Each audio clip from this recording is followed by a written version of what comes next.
Hey guys, I'm having a bit of a technical issue, but we'll be starting in just a second. Do me a big favor. Can you hit one if you can hear me properly?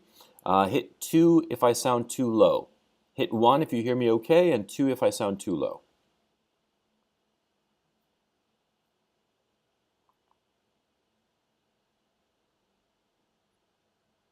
Thanks, chat. Appreciate it. We'll be starting in just a second.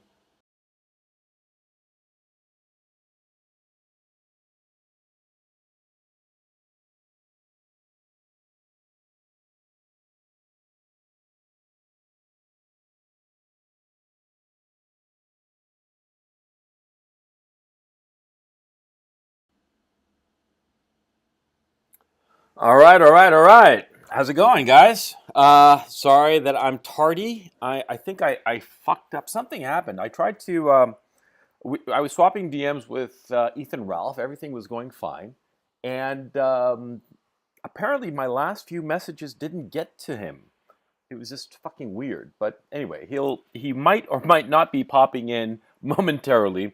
He ought to. I sent him an invite, so we'll see what happens there. So anyway, I was just gonna shoot the shit a little bit, and all of a sudden in chat they're saying that something happened with the ADL and somebody, a POC, as they are called by the left, a POC, a person of color. Apparently, somebody said or did something naughty. Somebody said or did something extremely naughty, something that merits or warrants being called an anti Semite. Oh my goodness! Another Nazi! But if this person is a person of color, then they can't be a Nazi, can they? Because by definition, only white people can be Nazis. So if they're a person of color, what happens? What do we do? Oh my God, cognitive dissonance. My head is about to explode. Oh no!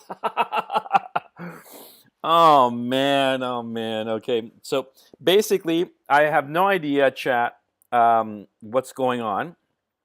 Just going by what you guys are saying, and sort of like trying to scan through Twitter, but there's like a lot of shit going on in Twitter, and I don't really follow that many people, enough people to get sort of like a sense of things. But chat, correct me if I'm wrong. Basically, somebody said something that they shouldn't have. They basically said that um, a lobby for a particular ethnic group has an undue influence on U.S. politics, or words to that effect. If that's true, please hit one, and if not, hit F. If that's more or less what's going on, yeah. Ilan Omar, I have no idea who this person is, called out APAC. Ilhan? Yeah, okay. Ilhan is an NAACP. Let me look this up, because of this. Ilhan Omar.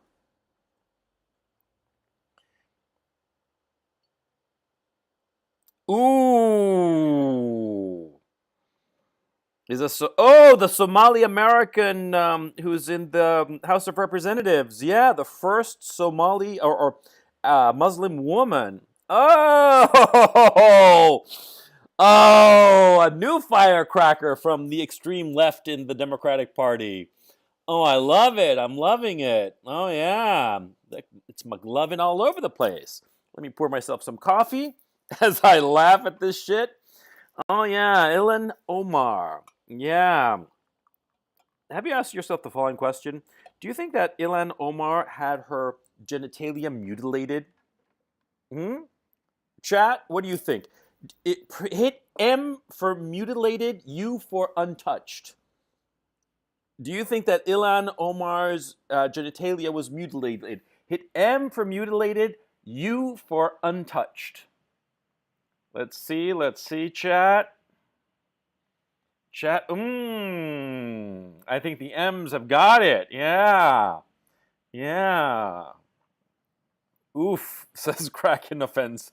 Yeah, well, it's kind of that kind of a coach stream. You know what I'm saying, man? Yeah.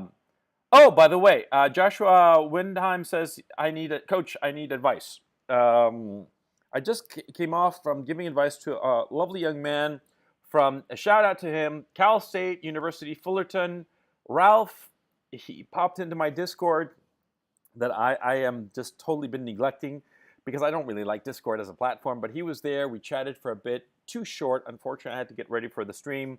But I gave him a little bit of life advice. He was fool enough to ask me because he seemed like a sensible young man, but he was dumb enough to ask me shit.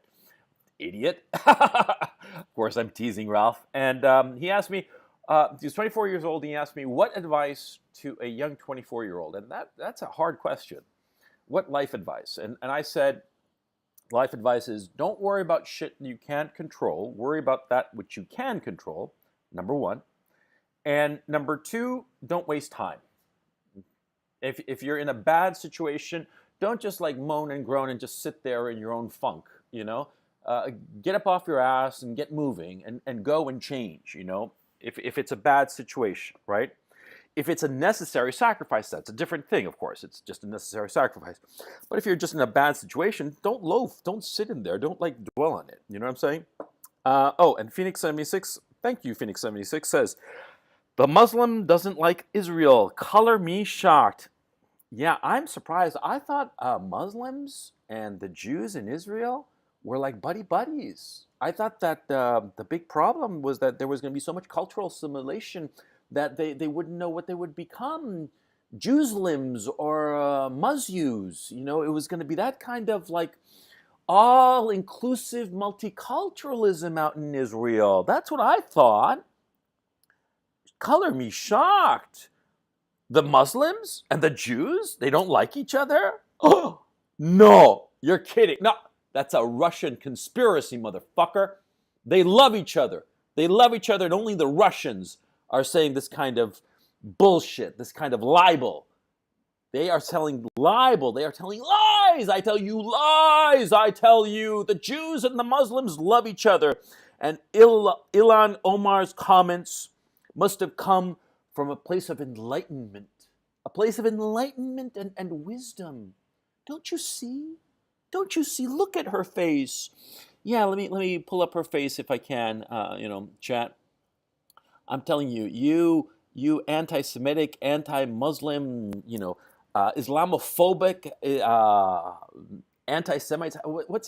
There's Islamophobia, but what's a phobia of Jewish people? Judophobia? You Islamophobes and Judophobes. Yeah, that's what you are, chat. That's what you are. You fucking evil motherfuckers. Yeah, the most evil chat on the internet. God damn you. God damn you to hell, I say. I don't know what the fuck I'm saying at this point. I'm just like mouthing off. Man, it's just a great day. Okay, it's 8 in the morning where I am. 8:15 in the morning. And, Andy is breaking down. Oh, boy. Yeah, Andy's like, he's getting involved in all kinds of fights. I mean, it was Tonka, now Ian Miles Chong, and now Gerald Holt, and he's going to sue Gerald Holt. And who the fuck is he fighting now? I mean, it's getting a little tiresome, yeah? I mean, Andy, if you're listening, just pick one fucking enemy and just, stick to that enemy for a while and just do fucking content.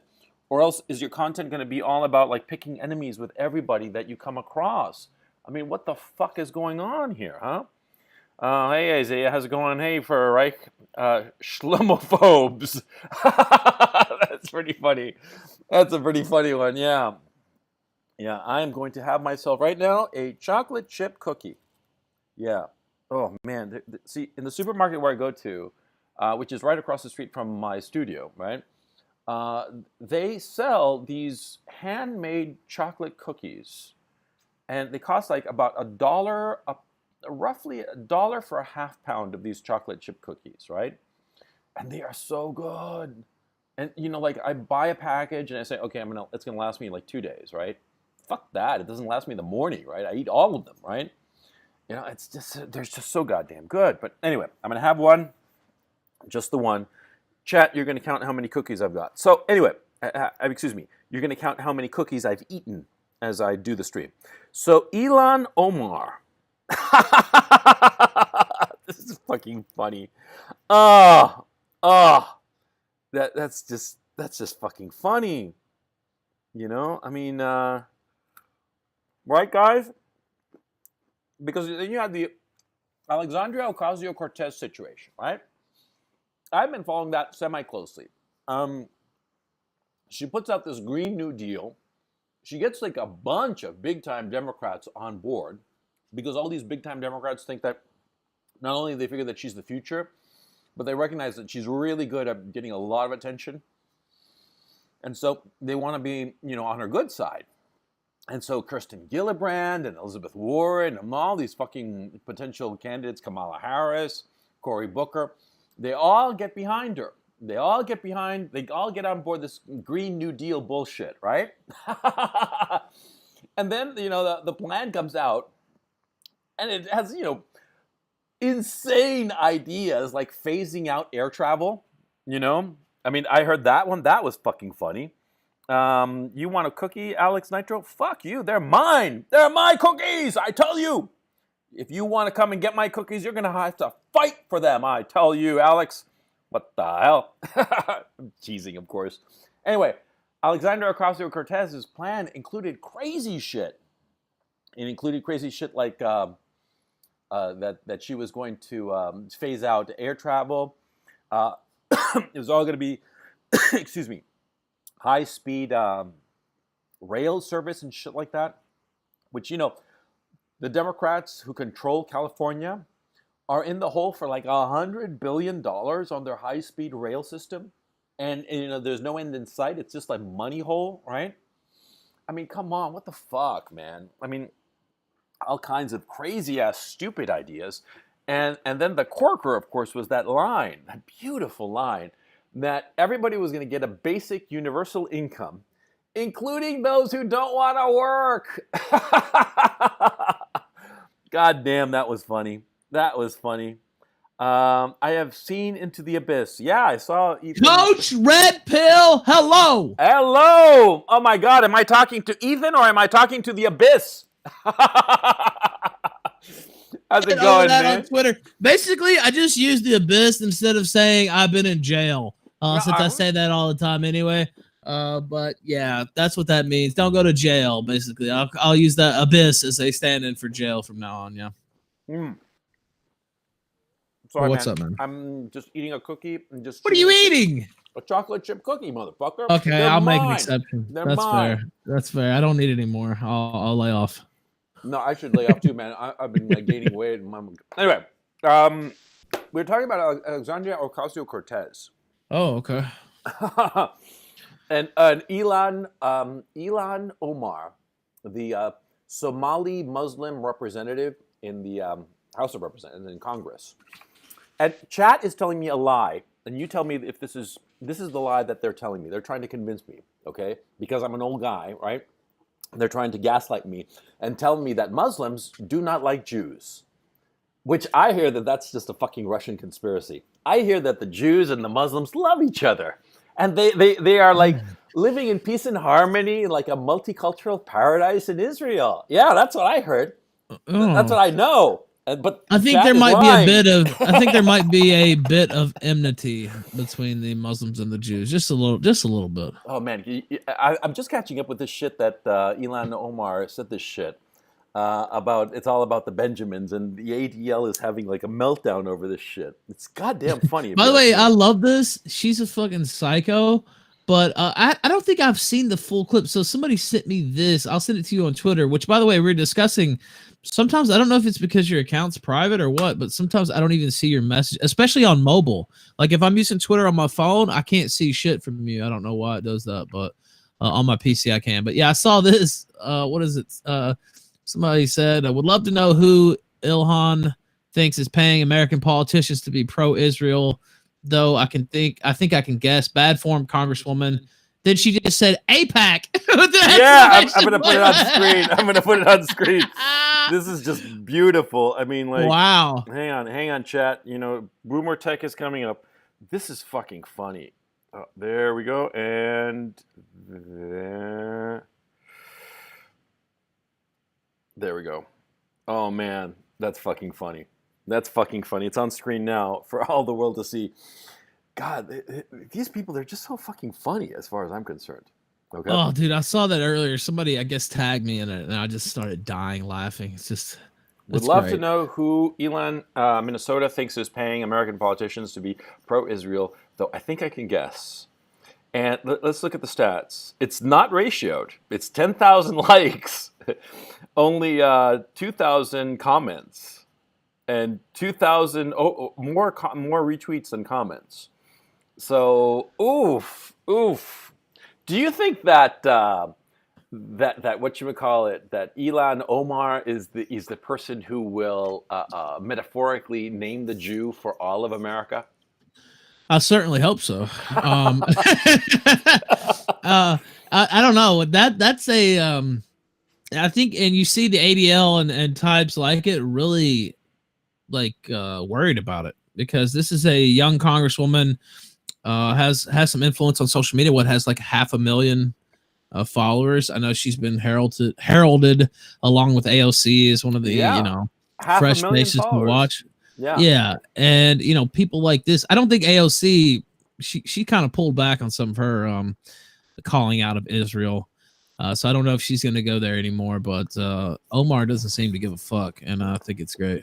Well, well, Omar is never going to pull back. Okay, she's going to be anti-Israel forever. Okay, so that's going to be goddamn funny, because now, let me ask you something. Imagine you have more Ilhan. I don't know how to pronounce her name. Ilhan Omars, right, in Congress. More Muslims who are, either quietly or openly anti-Israel, anti-Jew. Let's face facts, right? Sure. Uh, Well, yeah, I think it's probably safe to And say. there are a lot out in Minnesota. There are a lot of Muslims. A lot of Somalis are out there. I had no idea, but apparently it's a thing. So anyway, what happens if there are more of them in Congress? Do you think that there's going to be like an actual anti-Jewish, anti-Israel phalange in Congress that Well, might stir trouble? Coach, they're trying to stamp this out quickly. You see Kevin McCarthy, I guess he's what the minority leader there for the Mm-hmm. Republicans. He's trying to, I guess, get her censured. Chelsea Clinton came out and all about the Benjamins. I can't get over that. Holy shit! I just saw that tweet again. Chelsea Clinton came out. Let me see. Nikki Haley. Let's see. Chelsea Clinton says, co-signed as an American. She was responding to, please learn how to talk about Jews in a non-anti-Semitic way. Sincerely, American Jews. Chelsea said, co-signed. We should expect all elected officials, regardless of party, and all public figures to not traffic in anti-Semitism. Honestly, what she said? I don't think there's anything anti-Semitic at all with what she said. Yeah, I don't think so either. Now, So, she might be an anti-Semite. I suspect a strong chance she is. I have no doubt that she is. But she didn't. What she said wasn't anti-Semitic. She said it's all about the Benjamins, and she said APAC. I mean, is that? I don't think there's anything anti-Semitic about that. No, I do not see anything anti-Semitic about her stating that a lot of congressmen do things because of money, and that AIPAC is a driving force of a lot of pro-Israel policies on Capitol Hill. It's not anti-Semitic, it's just the implication of it, where it ultimately ends up, where the rainbow ends. That's where it's going to be anti-Semitic. And I think that these people like Chelsea Clinton and whoever else, they're trying to nip this in the bud, right? I don't think it's going to work. I think that there are a lot of people who openly hate Israel, like Muslims and what have you. And I also think that there is a large segment of the non-sectarian population, if you want to call it that, of the people who just don't give a shit, right? Who are like, well, yeah, I mean, we do seem to do an awful lot of things for the sake of Israel that does not obviously benefit the United States. And there does seem to be an awful lot of money flowing from AIPAC to a lot of, or people allied to AIPAC, to people who are in positions of power, and these people in positions of power wind up pursuing policies that benefit the state of Israel. So, I mean, 2 plus 2, I mean, we're all adults here, right? So, yeah, I think it's inevitable. Yeah, and then and also see they had some problems with I think she's a congresswoman from I want to say Michigan, Rashida Tlaib, or however the fuck you say her name, Tlaib. I don't even fucking know how to say that. Tlaib, Tlaib. I'm not sure. Yeah, she's from Detroit. I think I want to say she replaced Conyers. Am I correct? Let me look. I'm I not don't know, sure. but anyway, I have to look. what's the point? It doesn't matter. What's the point you're trying to make? I mean, this Yeah, is she did eventually. She did eventually have. Well, I'm trying to give a little history. Coach John Conyers was one of the longest serving members in the history of the United States House of Representatives. he was. Yes, John Conyers. Yeah, No kidding. I did not know that. You know. yeah. But anyway, so she said, let's see. I'm trying to find the quote. In January, this is a different congresswoman, by the way. She appeared to accuse senators of dual loyalty for advancing a bill that would protect states penalizing commercial Israel boycotts. Oof. And what happened to that congresswoman? Well, she's still in. She just got in Congress, I guess, so she's still there. But this was one of the ones McCarthy said he wanted to. I guess he seems to be talking about censuring them in some way or bringing some type of action in front of the House floor. I mean, I don't see any. I mean, that's absolutely correct. I mean, how could you say anything else? You don't see that for any other country that people are protesting against, passing state laws where it criminalizes it, no, or not necessarily criminalizes it, but if you do this or you have a part in this, you're not going to get state contracts anymore. You're not going to get any type of government work. With teachers. Yeah, teacher. Go ahead. Sorry, my mistake. No, I was gonna say real quickly. Teachers in Texas and I think it's all state positions in Texas, but I remember it was a teacher who finally told him to go fuck off. But they basically have to sign a loyalty pledge to Israel. To have that fucking have their state job. Exactly. It's unbelievable. And the thing that I wanted to raise, and I raised it very poorly. Sorry about that. I was like stepping over you when you were giving a really good point. That during the whole sanctions and divestment shit going on in South Africa in the 80s when Nelson Mandela was still in prison, right? You know, that kind of thing of like a loyalty oath to the South African government, nobody would have dreamed of pushing such a thing. That would have been outlandish, okay? And so, the dichotomy between the two is kind of evident. And so, look, I think that I think as the multiculturalism, diversity shit gets pushed on more and more, I think people are going to be more and more critical of Israel. And I think that a lot of it is the smarter pro-Israel people are starting to realize that their best bet is to go with the anti-multiculturalist people, with the conservatives, with the right-wingers, with the nationalists, because a lot of the brown people don't like Israel very much. They don't like Israel at all, and they don't like Jews very much. And they're going to start calling them out about it. It's going to be goddamn funny if you ask me. By the way, chat saying I'm echoing. It should be okay on my end. I'm not sure if that's some of your audio there or not. But I have no idea how to turn down echo if I'm having it. Okay, well we'll just make do with it.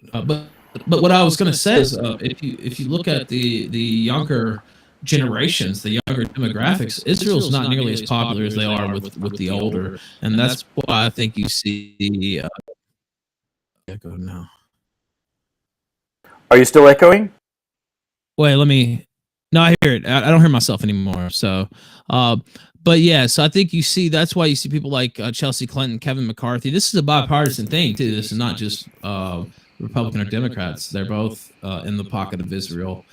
So that's why I think you see them trying so forcefully to stamp these people out quickly.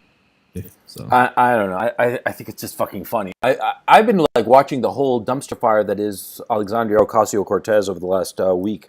That's been goddamn funny. I mean, she just committed a car crash, a self-inflicted car crash. It was fucking funny.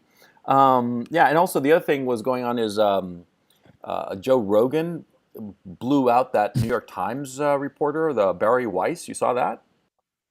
I don't think I saw that. I know Barry Weiss is actually, speaking of Jews, Jewish, I guess, conservative, quote unquote, editorial page editor there or columnist at the New York Times. But no, I didn't see the back and forth they had. Yeah, because you know that I forget the name of the woman, the congresswoman from Hawaii, the veteran. Oh, right? Tulsi Gabbard. Right. Joe Rogan's a big fan of hers. And Barry Weiss was just very negative, called her an Assange apologist, and just like had like a freak out over this woman, over this congresswoman from Hawaii. And it was goddamn funny. It was just one of those things that you had to watch to, yeah. What else has been going on in politics, just to polish off this? Well, I saw. Hold on, let me listen to myself. By the way, real quick. Hold on, give me one sec. No, the mic sounds fine. I did see speaking a spat back and forth, so I saw that. Also, speaking of AOC, why not just stay with the themes here? She put out the Green New Deal. I don't know if you saw that, and somebody actually Yeah, yeah, submitted. So we were doing my Patreon stream, patreon.com/the Roffertoid, of course. We were doing that earlier today, and somebody sent me a thing. I'm going to try to see if I can find it here. But oh yeah, I think this is yeah. it.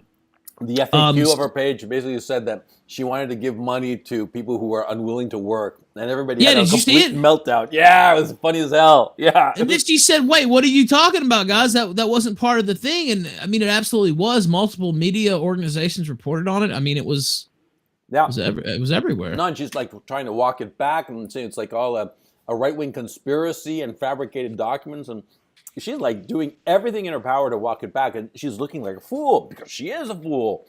But the funny thing is that, see, all these Democratic candidates, they all endorsed it. They all got on board with her. They were so giddy to get on her good side that they all hopped onto this Green New Deal, and now they all look equally foolish because because Trump is going to say, "Oh, Senator Warren, are you in favor of giving money to people unwilling to work, government money, tax money to people unwilling to work? Is that what you're in favor of?"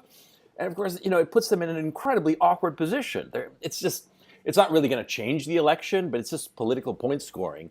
That's going to be goddamn funny if you ask me. I agree, and just the whole, I mean, the Green New Deal itself was kind of insane. Let's rebuild every building Oh God, within 10 yeah. years. Literally every building. No more air travel. Let's just build giant railroads across the oceans, which I think somebody figured it would cost maybe like 20 to 40 trillion to do the rebuilding of every building. Do you know how much money it would cost to build a railroad across the ocean? I don't even want to. I couldn't even speculate what that would Is cost. I that mean, even possible? I mean, and then yeah, that's what I was gonna say. Did they not know there's large storms that go across the ocean a lot of mm, times too, and that might make these railroad passages slightly unstable when Hurricane Katrina is rolling through the Atlantic or some shit like that. You know what I mean? So I'm not sure. I'm not sure that's even feasible now. no, there. I think that she's an idiot. I mean, she's a stone cold idiot, and the people who are around her, who are giving her oxygen, are just feeding on her insanity. The only people who's going to benefit is Trump, because they look unhinged. The Democrats are just they look out of their fucking minds. This Democratic primary is going to be one of the best shows ever. Okay, and I'm laying my money down. I'm saying Kamala Harris is going to wind up being the Democratic nominee. I've said it for a while now, but I'm like saying making this official. I'm willing to put down $20 to anybody that Kamala Harris is gonna be the is going to be the Democratic nominee. Yeah. Who do you Um, think? I think I think she's probably, I don't know, man. It's very early days. I don't think Elizabeth Warren's going to get it. I know that Cory Booker's probably going to run too. He's I not know going to get Tulsi it. Gabbard. I don't think he's going to get it either. I don't know, man. It's early days as far as making a prediction. Like, wow, come on, coach. We just got started with it. I would want to give it a couple more months, but I would say Kamala Harris is definitely one of the strongest. Not just as a politician. I think she's a better, she has more charisma and it's just better on the stump than Elizabeth Warren. But look, we still don't know. There could be a dark horse candidate in her. I'm not going to fully make a prediction, but I'd say out of all the people that have declared, she would definitely be one of the toughest. First off, she's black. Those are two big things. I Yeah, think you for think it's going to be Joe I think they Biden? suffered not having a minority candidate on the ticket last time, and that they made a mistake actually by not picking Cory Booker to be vice president over Tim Hor- Kaine sucks. I mean, I Oh don't yeah, even understand he what they were added thinking with nothing. that. He added nothing to the ticket. You were they floating Cory Booker as the VP to Hillary? Yeah. Oh man, he's an idiot. Well, he's an idiot, but he can go out there and do VP. I mean, you don't have to be a genius to be the vice president. I mean, you go out there and talk a little shit on the stomp, show up, you're black, drive other black people to the polls, maybe send them out to the black community. You think Tim Kaine's going to fire up the black community? What the fuck? He can't even, this guy can't fire up a fucking grill, much less, I mean, this guy's fucking no, boring as mayonnaise. Yeah, I agree. I agree. Yeah. But no, I never thought of Cory Booker as a presidential timber, if you will, because he's just too much of an idiot. Well, I know, really, when you're picking vice president, you should think, well, what if I die? What if I get ill? And this guy has to be president, or this woman has to be president. But I'm thinking in terms of politically, Cory Booker would have been hands down a better VP candidate than Tim Kaine. Yeah, no question. I mean, I can't believe they put Tim Kaine. I mean, he was just incredibly boring, right? But okay, whatever. Probably if they had put Cory Booker, Hillary might have won. Probably would have won because it was just a few votes. It wasn't really that many votes. I think that easily could have swung it. Yeah. Yeah. So now some people speculated that they gave Tim Kaine that role as kind of a payback for some chicanery that Hillary was doing, and that she kind of, owed him from when he was DNC chair, and kind of paved the way with some of his rules to kind of help her get the nomination, and that's possible. But I don't know. It was just mind-boggling that she picked him to me. No, I completely agree. I mean, he was just incredibly boring. I mean, just whatever. So here we are with the Democratic Party. It seems to me that they're imploding, and they are going more and more to the left, and just alienating more and more people. I mean, who wants to be associated with crazies like these fuckers? I mean, Alexandria Ocasio-Cortez, she's fucking nuts, right? Ilhan Omar, right, is going to alienate all of the Jews in the Democratic Party, which are a substantial number. So how is this going to play out into the future? I think it's going to be very nasty. So look, it's like I said, it's still early days. The 2020 election is just going to be insane. I think the primary could very well be very nasty, and it probably is going to be very nasty. That being said, I would caution people against saying, "Oh, the Democrats are going to beat each other's brains out, and Trump, he's just going to come in and clean up." Well, the Democrats had a pretty nasty primary in 2008, and Obama came on and powered through. So I do think whoever comes out of that's probably going to be battle tested. Now it depends just how nasty it gets. It's just, do they come out of it, bleeding from multiple stab wounds, or do they come out of it, battle tested and hardened? Trump kind of did a similar thing, I would say, in 2016. So he came out of it and went through that bruising primary process, and he took multiple hits throughout the main campaign, but he had been through so many crazy things throughout the primaries that I think it always, let him know that he could power through. Like the Access Hollywood thing, I mean, that would have probably sunk anybody else. That's just... Yes. Yeah. I mean, Trump is unsinkable. I mean, he's... Whatever it is that he's doing, he does that right. He cannot be sunk. Yeah. I cannot see him ever going away. So anyway, let me do some super chats that they've been piling up. But I'll start from the beginning. Phoenix 76. Yeah, I read that one, but I'll read it again. The Muslim doesn't like Israel. Color me shocked. Yes, I'm also equally shocked. Trues. I have seen into the abyss. Ethan Ralph. Good quote. Trues again. Thought Ralph was referring to that stream me butt. Don't know what that's referring to. The spaz from Rain Man. The wall of the cognitive obsolescence. If your IQ is lower than 90, your labor costs more than it's worth. IQ is between 40. Is that true? If your IQ is lower than 90, your labor cost is more than it's worth? Huh, that's interesting. IQ is between 40 and 70% hereditable, so universal basic income in exchange for sterilization? Ooh. Let me ask you, Ethan, would you be up for that? If I said to you, I'll give you a basic income for life, guaranteed of, say, $2,000, and I just have to, sterilize you, would you be up for it? Per month or per year? Per month. That's still not a very good living, Coach. 24K. Well, yeah, I know, but you could do whatever the fuck you want on top of that. You could. No, I'd have to turn that down. I think. Yeah. You turn down forced sterilization for 24 grand a year, which is potentially, I mean, like if actuarial tables are correct, you'll live another 40 years. That's roughly $1 million. You're turning down $1 million?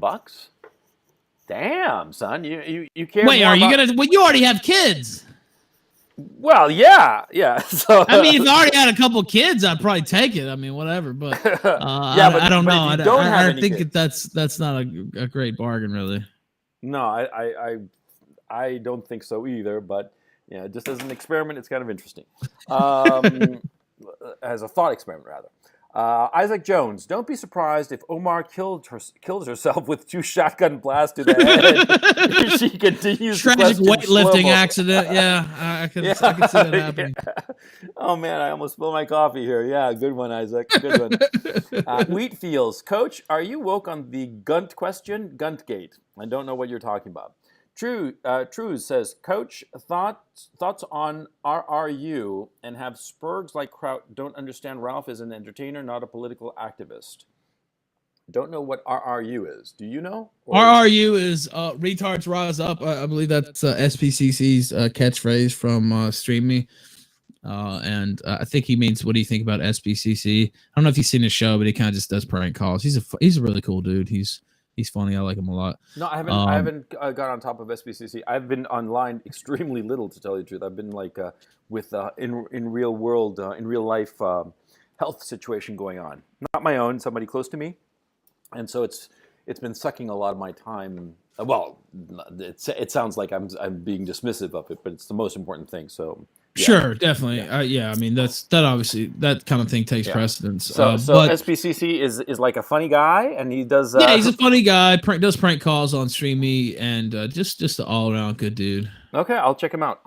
And then as far as the second part, do Crowd and them not understand that I'm an entertainer? I don't know. I thought it was pretty obvious. I mean, we talk about politics. We talk about crazy internet spurg shit. Ethan, I thought that you had political ambitions. I thought that you wanted to become clearly the the Loudoun County adventure was an op. That was so I could have a colorful backstory like Beta O'Rourke. That's what I thought. I thought that you were gonna, now that the Virginia political leadership is in meltdown mode.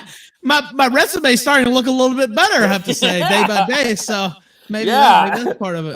Because the Democratic Party might look at it and say, arrest, jail, but do you have blackface? No blackface. Oh, we have a winner. By the way, have you not heard they were wanting me to? I wonder if I can find it. They were wanting me to send you the audio where SBCC calls Donga's mom. I thought you had heard that. Oh yeah, I heard it. Oh, okay, you did hear it.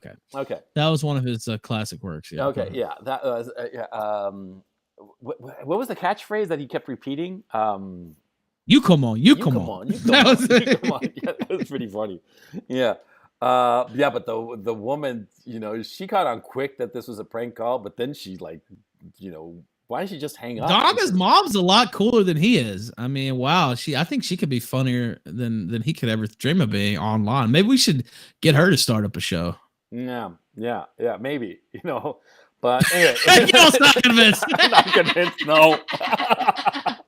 No, I mean, okay. It'd be better than the Kumite. Come on. Oh, anything would be better than the Kumite at this point. A gunshot to the head would be better than the Kumite at this point, for crying out loud. I mean, Jesus, of course, I'm not advocating for anybody to do any kind of crime to anybody. I'm just being hyperbolic. I hate that you have to say that nowadays because, you say something obviously hyperbolic and people take it, So anyway, no, the Kumite, I am subscribed to the Kumite, or Wrestling Today as it's called, right? And I do see the numbers. They keep on, I don't even bother clicking to see it because who gives a shit, right? But now that he doesn't have the like-dislike button activated anymore, people don't go to watch it anymore. Why bother? Why bother to hate watch it if you can't, take some delight out of watching the dislikes, appear and just there's no point to it. There's no more fun.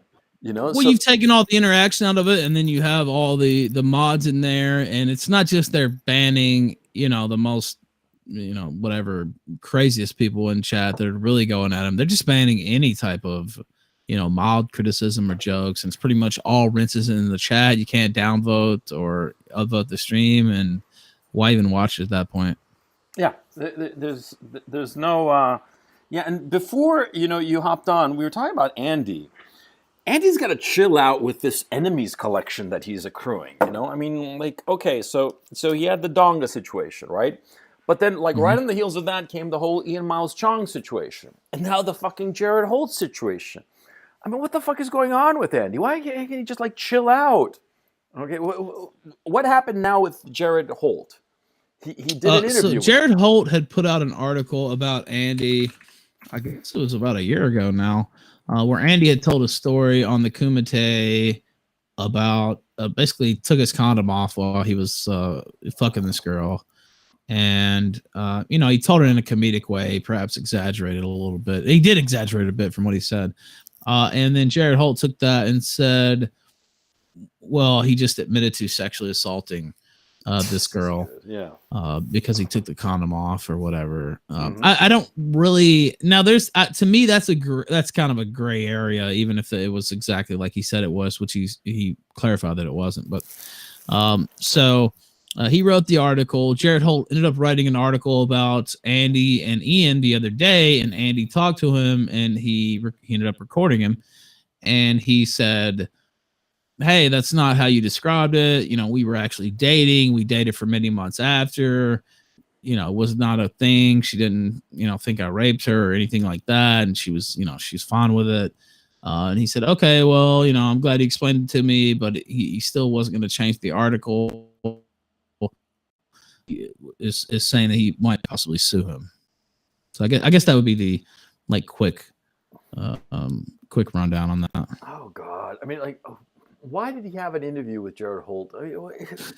I don't get it. I don't get it. It's like Andy is like living for this drama, and now it's actually hurting his channel because I scoped out his numbers and they are on the downswing again. What the fuck? I mean, like, can't he just get on a beam and stay on that beam and not be like? They went down a little bit. Look, I mean, Morski's numbers go up, they go down. I don't really think his sub numbers matter. Well, his view count is not that good. His what? His view count is not that good. So that look, I'm not going to tell him. I mean, if you look at his history over the last 2 or 3 weeks, they're pretty good. I mean, a lot of those streams, I think there's a couple, 30,000-40,000 view streams. The Ian Miles Chong videos did pretty good. Now I know he had, a lot of green days there as well, where he was gaining subs, and he has lost some subs in the last 4 or 5 days, I guess. But I don't know. I don't really think it matters that much. I don't know, because like, look, I look at your show, and it's got a consistent model that is replicable. You can continue going into the future on the show that you've got. Ditto with myself, but Andy, his shows are like, it's like a gusher when he has like drama, but the right kind of drama, and then it just falls flat on its face when it's the wrong kind of drama or drama that people aren't interested in. I mean, his channel is just becoming drama as opposed to being like a show. Do you see what I'm saying? I don't know. I don't know. I'm like. Yeah, I mean, look, obviously, I'm not criticizing him, and I don't want to get into like any kind of pissing match with Andy because I like him. I like him a lot. I think he's really fucking smart. I think also that one of the things I noticed of like hanging out with Andy in Knoxville is that he is really fucking sharp. The problem is that his delivery is kind of like retarded, but he himself is really fucking sharp. And so people like sort of like think, oh, he sounds like a stoner dude, so he must be retarded. He's not. He doesn't have like an inch of stupid in him. He's a smart motherfucker, but Jesus Christ, like apply those brains to your fucking career and, move forward and don't get bogged down in all this bullshit. Okay, that's my old man. I think he's going to be fine. I think he's had a good run. I mean, could he maybe not go at everybody? Yeah, but then again, I certainly understand the inclination to, oh, this guy's talking shit or this guy's saying something, light him up. Now that's not always the best course of action, but I definitely understand it. I do know I'll be talking about this some more tomorrow, but we're going to do the Richmond thing. We'll be down in Miami as well next month. So that should be fun as well. Yeah. And, that sounds like it could be like a lot of fun. And you said much more politely what basically my thinking is that, straighten up and fly right, Andy. Come on. Enough of this like Okay, let me do some super chats. Yeah, go ahead. I'm gonna step away for like 2 minutes, and I'll be back. So go ahead and do your super chats, and I'll be Sure. back. Lord Akira, currently in San Francisco for a mediation. Holy hell, this place has hit the skids. Please send napalm. Oh, San Francisco is a shithole, huh? That's what I've been hearing. It feces and used up syringes all over the place and dirty needles and what have you. It seems awful. Yeah. I haven't been in San Francisco in years, but when I was there in the early 2000s, it was like the playground of the rich. Yeah, it felt like Disneyland for rich people. It didn't feel like a real actual city, you know. But anyway, Trues, Elizabeth Warren setting up to rig another primary. They already scouted out another Seth Rich. Really, Trues? Do you know something that we don't? Do tell. The spaz from Rain Man. Wall of cognitive obsolescence. Not 100% on the exact IQ number 90. Was an asshole. Just a heads up. Saw it on Molyneux. Yeah, that's perfectly fine, spaz. Lord Akira. Coach has been gun-pilled, compromised. Saw Raw 82. Sargon will be working for TP UK soon. Just watch. Oh, for Turning Point UK. That would not surprise me whatsoever. I know he met with Candace Owens. They did an interview. Turning Point's also had some, turmoil there since they unveiled in the UK. I know some people. I think it's a Guido Fawkes writer was with them at first, and now he's distanced himself, and some other conservative party, more establishment types that were very supportive of them originally have kind of distanced themselves. That would not surprise me at all if Sargon eventually linked up with them. Yeah, yeah. You think it will add another, door to that panel of death, that hallway Yeah, of death's doors? Yeah. I don't think it's really a good idea for them, but I'm just saying it wouldn't surprise me if he did somehow link with them. But yeah, that's kind of because I know he has ties with those people, so it wouldn't surprise me. Well, a new political movement usually collapses unless it's brought about by a dissident group that is tightly knit, that's coalesced, that they know what they're doing, and they are leaving from some pre-established group. Like when, for instance, like a group of dissident, Congress people or whatever split from a party and they make their own party. If they're tightly knit and disciplined, then that party will flourish. But if it's sort of like a new thing, especially from what I understand, Turning Point is really an American thing, right? It's not a native UK thing. Yeah, it came from the U.S. Yeah, Yeah, so they were kind of trying to expand it to the U.K. Yeah. yeah, it doesn't seem like it's something that's really gonna happen. But yeah, I'll watch. Yeah, what's happened to Candace Owen? Is she? She's not big on YouTube anymore. I mean, she's there. She's got a big channel, but not many views, and nothing happens with her. Well, she doesn't really put anything out on YouTube, does she? Or not No, that I don't. much. I don't think so. I think she kind of tried to move to the upper echelon where she's doing television and Fox News and stuff like that. Now, I know she had some beef or whatever you want to call it, media firestorm last week where she came out and they tried to say she was defending Hitler. So I saw a little bit about that. I haven't talked to Candace in I don't know, maybe about a year. So I'm not sure. Yeah. Maybe I should DM her. I don't think she'd actually come on the kill stream, but we still No way will she go on your show. No way. Honestly, I would have her on, but I almost think it would be a negative for both of us because and not only would she catch heat for coming on my show, but it would bring so much mainstream media attention to our program that I don't really think it would be a good idea. No. She's never going to be on your show. I mean, I love the kill stream, right? But from her point of view, there's no benefit to it, and there's a lot of potential downside. And so, yeah. But there's not really that much benefit for me either. When you think about it, I mean, it would be fun. It'd be an event, but it would also, a lot of people would start focusing on the kill stream. Journalists, so they would start focusing on Stream Me.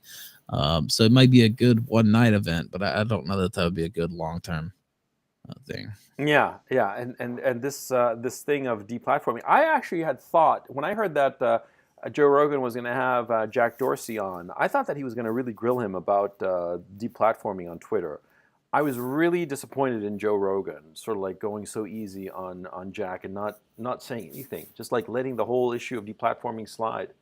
And Well, Jack's other he's CEO. He's the CEO of Twitter and of Square, and it's been reported that Square is a major, financial backer of Joe Rogan's show. So really, is yeah, that for sure or just it's been settled on? reported. I mean, I'm not going to bet my left nut on it, but that has been out in multiple articles. So, and I think they're listed on. I want to say they're listed on Rogan's actual site. Now, people in the chat can follow up on that, but I know I read an article yesterday on air where they said that and they showed a screenshot. So, I mean, last week when we were doing the show about it. So, People saying that they can't hear me very well. Let me see if. Oh shit! My on Macintosh the sound levels go all over the fucking place. I can't. They automatically like readjust or whatever. So anyway, by the way, some people in chat saying Rogan talked about it himself, and he did say that that's true. So, oh, chat. Anybody in chat has like a link? If you have a link, yeah, I might be able to find it myself. I'll look, but yeah, I think Square is one of those people he plugs before the audio versions of the podcast. I vaguely remember it from like a year plus ago. Thanks, Glow in the Dark. Oh, Glow in the Dark KGB Pushkin. It's quite a name. Yeah, I don't know. That would be interesting. Yeah. Yeah. let me find. So I found it, but let me do the cache version because they're trying to paywall and that's not gonna work. Yeah. So here we go. I'll send you the link. This is what I read out on air. Okay, sending it to me on Twitter. Yeah, there it is. Okay. It's all right.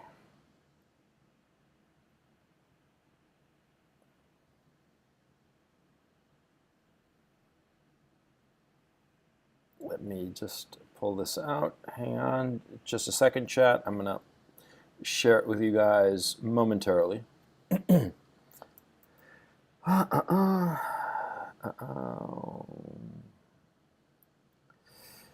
Oh, man. Fill up the dead air. Fill up the dead air. Say something. Anything. Okay, it's Peter on. Piper picked up. Okay, go ahead. Yeah. The dark side of Jack Dorsey's Bitcoin push on Joe Rogan.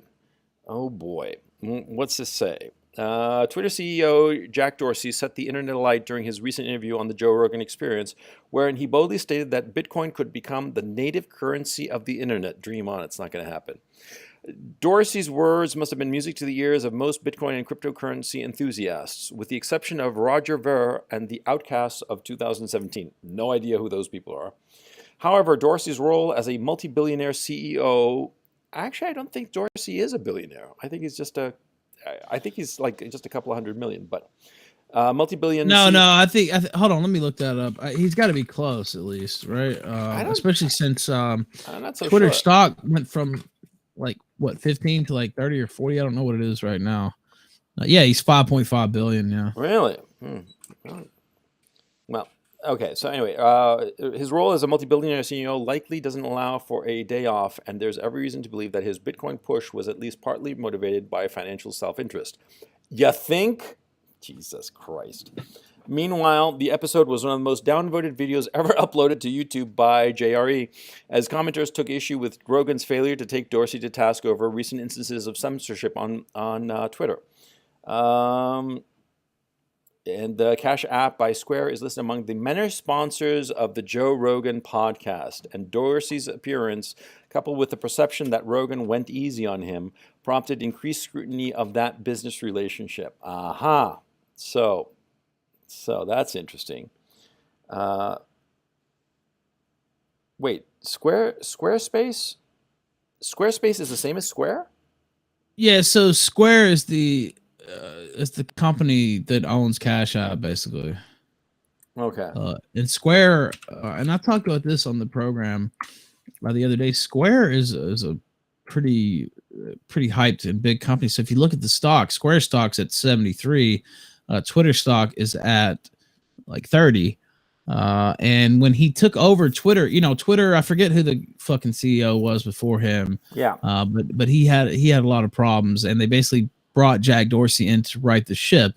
Now he has kind of increased their stock and kind of stabilized the company, but one of his conditions upon becoming CEO of Twitter again was that he wanted to be able to be the CEO of Square at the same time, because he was already CEO of Square after he'd left, and he'd put a lot into it, and it's gotten a lot of hype. It's worth a lot of money, and so he wanted to continue to do both. Usually they make you pick one or the other. You don't really see CEOs who are CEOs of multiple companies. That's no, it's almost unprecedented, yeah. especially companies this large. That's almost unprecedented.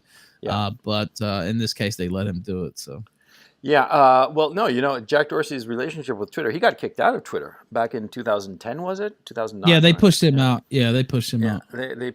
They kicked him out. I mean, they really just shoved him out the door. It wasn't like with Sergey Brin and Larry Page, where they sort of like do this weird little dance and they dance Where they around switch things. up Yeah. every couple of years. Yeah. Yeah. No, it wasn't like that. It was like, Jack, Get the no, fuck out. you can sit Clean on the out your board, but office you're and not going get to the be fuck still. out. Yeah.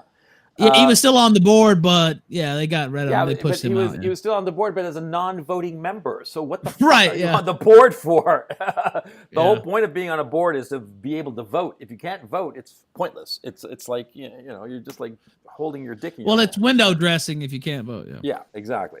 And so yeah, and he was a non-executive CEO, which is sort of like chief executive officer who's non-executive. That's like he's just the figurehead, right? So That's anyway. kind of retarded. Yeah. Yeah. So yeah, they really shoved him out the door. They really wanted to get rid of him, and the fact that they went to him to come back, man, they must have been really desperate. I mean, Well, he co-created the company, and he knew, obviously has a lot of institutional knowledge and knowledge about the product. And they were kind of in dire straits. Now, his first run as CEO, it wasn't. I mean, he had kind of ruled in some ways, alienated a lot of people. But by that point, they were kind of desperate, and he was, the guy they felt that they needed. So. oh, what's this? I'm hearing in chat, going off a totally side topic. V is here. Is V here? That would be very amusing. Yeah, because I don't see him. Is no, he? I don't see him in the participants. Chat, let me ask you: was V here? Yeah, and a lot of people are saying that Tim Pool is a pretty badass. Yeah, I like Tim Pool a lot. I think that he's a very even-handed I guy. heard he was really good on. Yes, he was. On I saw Rogan's it. show the other day. I still haven't seen it. Yeah, but it's I a heard it was long good. fucking segment. It's 3 hours long. Okay, Yeah. I had it in the background where I was doing some other shit yesterday, and I mean I didn't have to think about it, and he was very good. Right. Although the conversation was not on point as it should have been. I think that Rogan was trying to square a circle. He wanted, on the one hand, to show that he was like, listening to his people and understood that he had made a mistake with the Jack Dorsey interview, and yet at the same time, he did not really want to press Tim Pool about all the shit about Jack Dorsey. And so it was a really interesting dance, especially in the first half hour. The first half hour is the interesting part. Then it sort of like just rambles on, okay?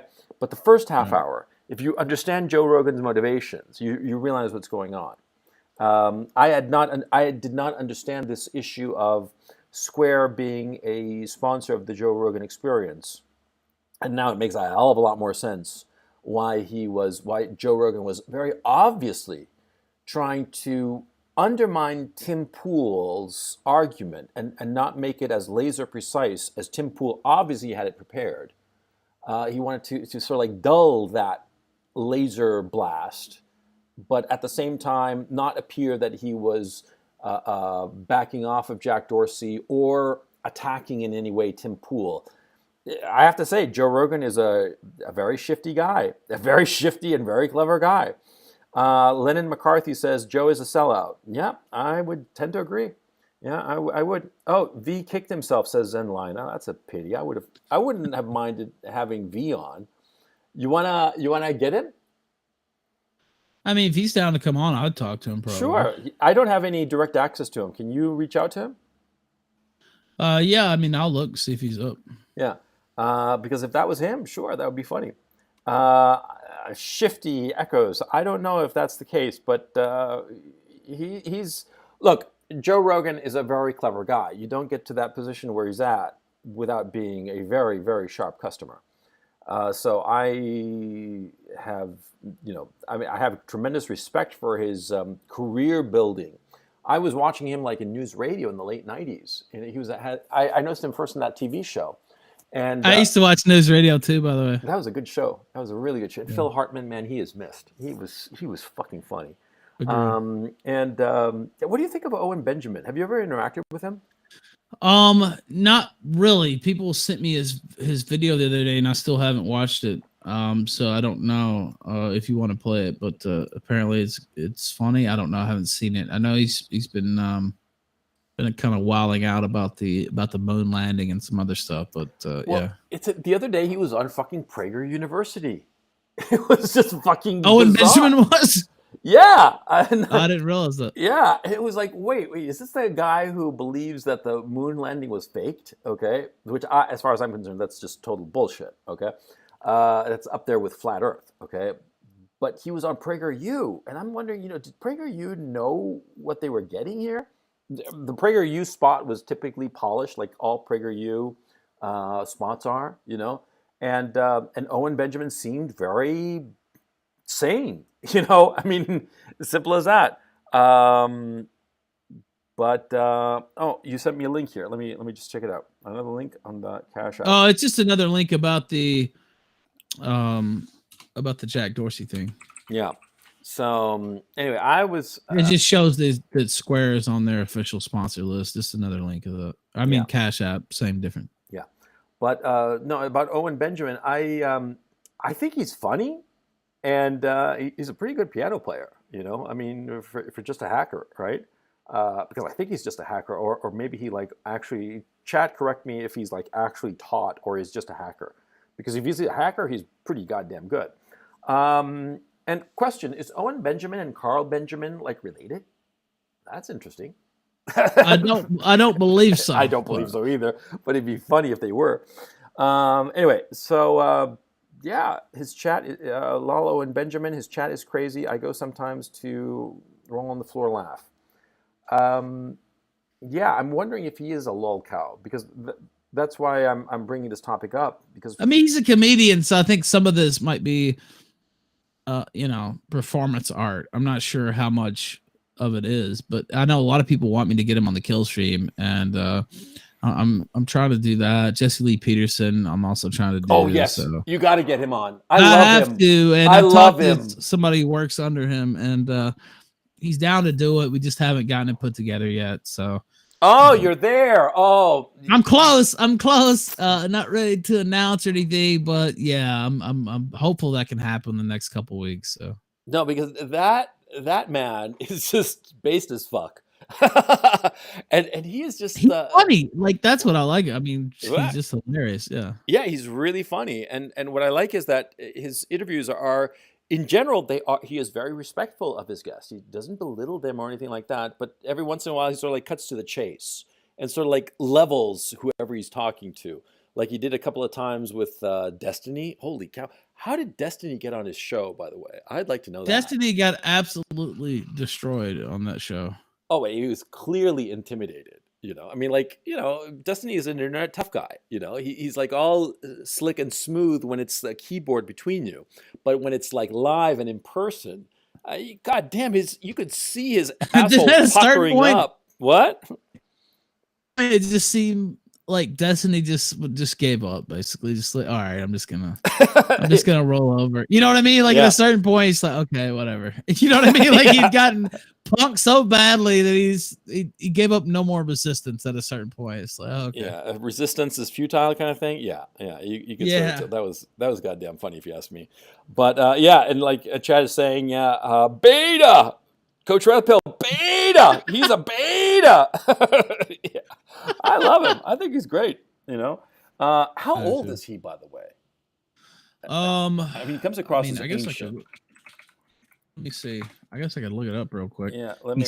Wow, he's 69 years old. Yeah. I figured there was something like that. They say black don't crack. I would have never guessed he's that old. To be honest. Oh no, you could tell. You could tell. Really? 69? Yeah, you could tell. I thought it was over 70. I thought, 50, 60, but I didn't think he was that old. No, I thought that he was over 70, to tell you the truth. I'm actually surprised that he's only 69. Because you could tell in the voice. in the voice and the cadence. He's getting up there in years, and I don't mean this in any kind of disrespectful way towards him. Okay, but he's just a gentleman Yeah. who's a little bit older. Yeah, I mean, he might not have like all white hair or some shit like that, but you could tell. Yeah. I guess maybe I was just being charitable. I don't know, but No, he seems to be great. Who did he back the fuck out recently? It was after Destiny. Hassan. oh, Hassan, yeah, Hassan Oh Piker, God, yeah. I hate that guy. I think he's the biggest. Oh God, he's the biggest piece of shit.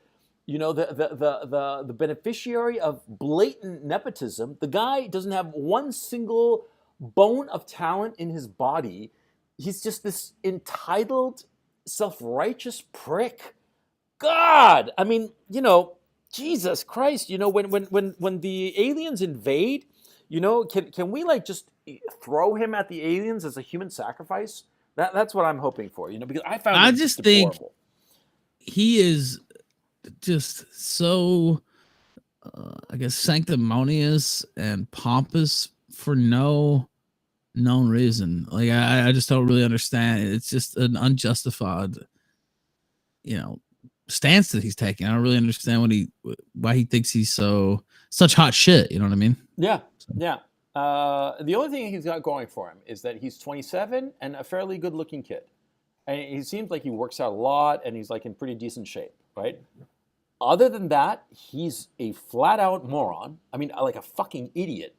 And talking with Jesse Lee Peterson, he was just like repeating the same old talking points that you've heard countless times before. All of a sudden, I just realized, Jesse Lee Peterson has got 42 years on the kid.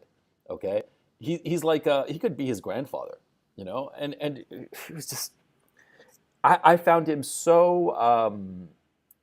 I have to admit that the Chenk's nephew, right, came across to me as just disrespectful towards Jesse Lee Peterson and just barely holding in his contempt towards the old man.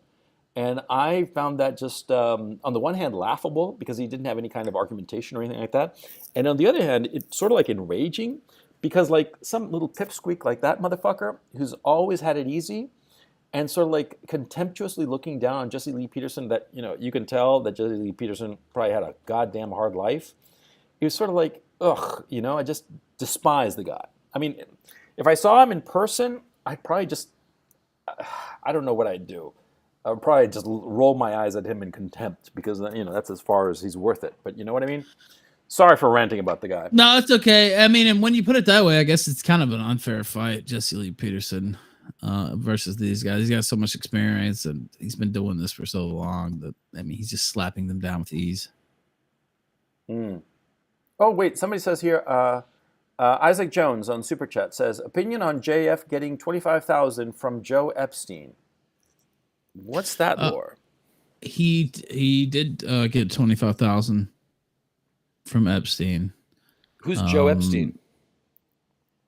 Jeffrey Epstein. He a billionaire. I don't know if he's still a billionaire or not. That guy, the pedophile guy. The Lolita pedophile Island. Yeah, the Lolita now, Island or whatever. JF said he got the money before the Lolita stuff happened or whatever, and it was for like a science show or something. So I don't know all the details on it, but he talked about it on it. I mean, I have the clip if you want to play it, but no, it's fine. Yeah. But I mean, I'll take your word for it. So you got 25 grand from Jeffrey Epstein. Jesus, that's kind of interesting. Did he ever go to Lolita Island? I don't believe so. I don't know. I don't think he went down to the island. I guess maybe Epstein. Look, I don't know all the details of it. I think maybe Epstein had some kind of foundation or something. I don't really know, but yeah, apparently he got 25 grand. I mean, not apparently. He said he did. He's just like, well, in the interest of full disclosure, I want to, mention that I got 25 grand from him. So, would you mention that you'd gotten 25 grand from Jeffrey Epstein? I don't know. I don't know either. I mean, I guess that's the honorable thing to do. Well, Well, I'm not clearly sure. JF is more honorable than you and me because we're doubting. I would consider not mentioning it. Let's just put it that way, because I don't think anybody knew that he got 25K from Epstein until he mentioned it. Now maybe he thought it would come out later, but I might just take my chances on that. It wasn't the best look. Yeah. Oh man, that's goddamn funny because like look, insofar as Jeffrey Epstein, well, okay, for those of you who are living under a rock and haven't heard the story, Jeffrey Epstein is this very shady and strange character who somehow amassed a fortune of over $1 billion. And it's not exactly clear how he did it, okay? There's a big New Yorker article on the guy, right? Anyway, he basically bought himself an island in the Caribbean and basically stocked it full of sweet young things. I mean, these girls were allegedly as young as 15 years old, and none over like 23. Okay, and they were all hot and just basically sexual playthings. And he had like a whole staff of, ironically enough, women who would help him procure these young things. And he would throw these lavish parties where he'd fly down people, including Bill Clinton, Donald Trump, and a whole bunch of other famous names, all men, of course, fly them down to frolic with these girls to their heart's content. The scuttlebutt that I heard is that the guy has a lot of recordings, a lot of video, and that's basically why he was able to skirt any kind of prosecution for so long. I do not believe he is incarcerated at this time. Do you know? No, he's not. And even the deal that he took, he was like a he sweetheart basically got to leave the jail for 16 hours a day and pretty much just sleep at the jail. So he would go out for work and have his day, and he would come back in and check back in at night to sleep in the jail, which I mean, that was the best part of the night for me. I mean, I didn't even have a cellmate. It was just a one-man cell.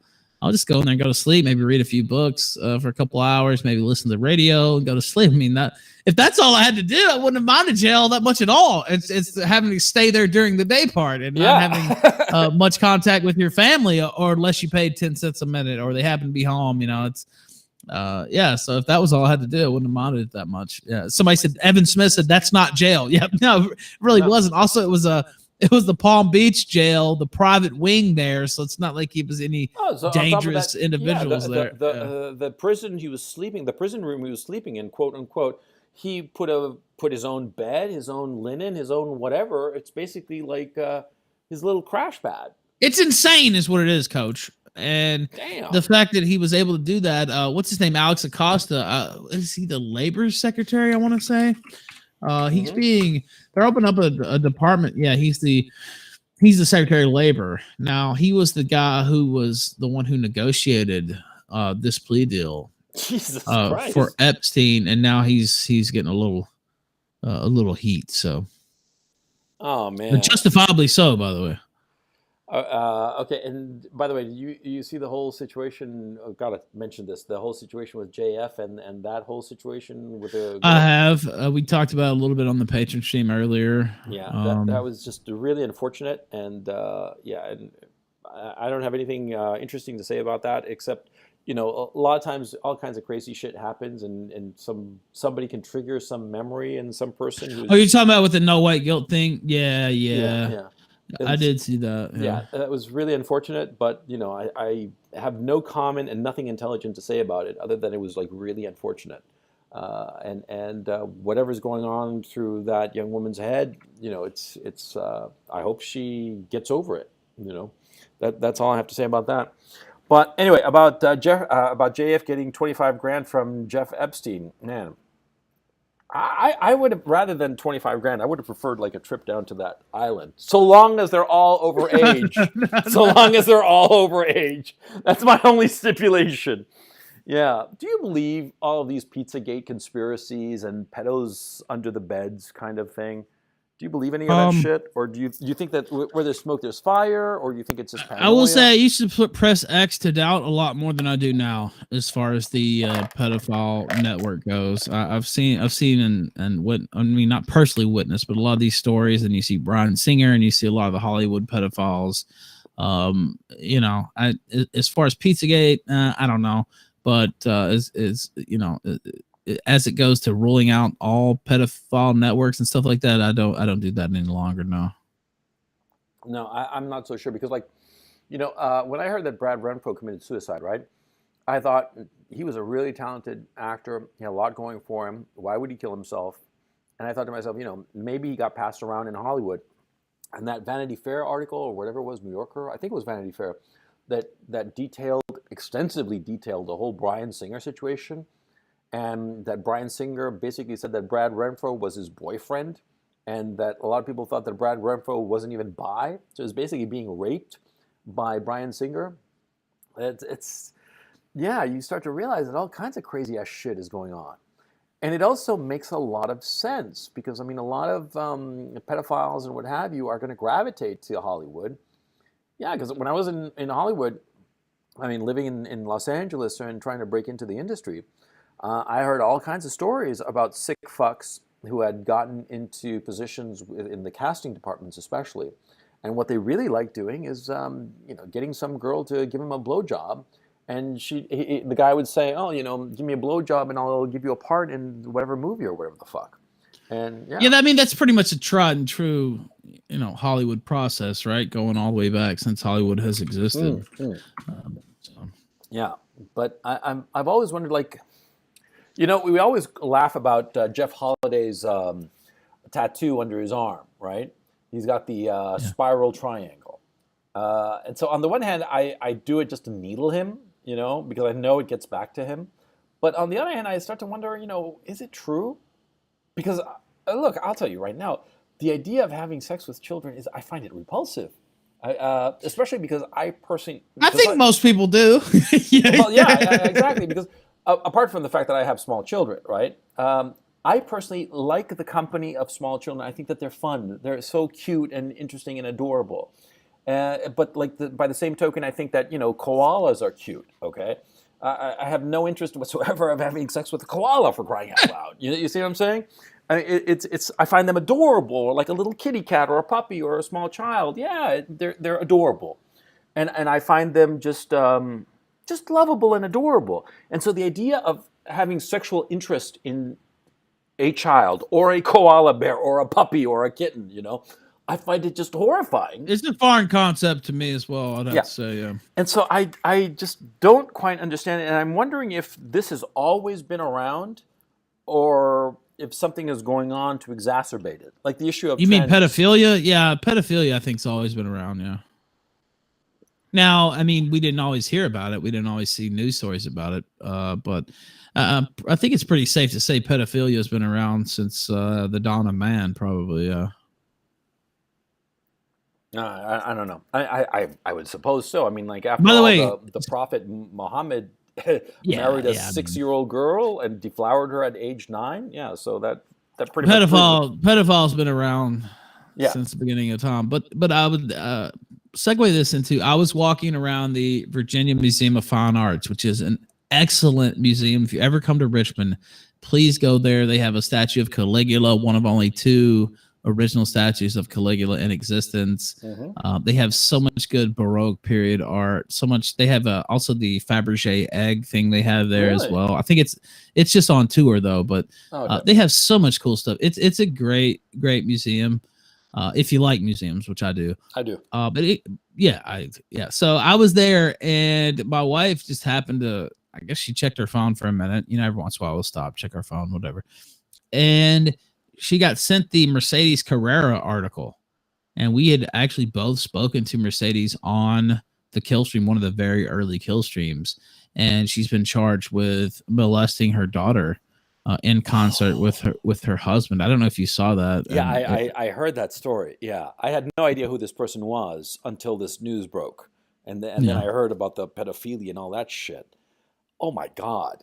Okay, I heard also that they had set up like a filming, basically a film studio in the bedroom, but that makes sense if she's a porn actress. Well, yeah, but the way the police worded it, they seem to be intimating that they had some type of video evidence. I don't know if they do, I'm sure. Yeah, they definitely worded it in that way, and also the police were, you can tell. Whether it's you can't always tell, but the way they put out their stuff sounded pretty confident that they had kind of a slam dunk case.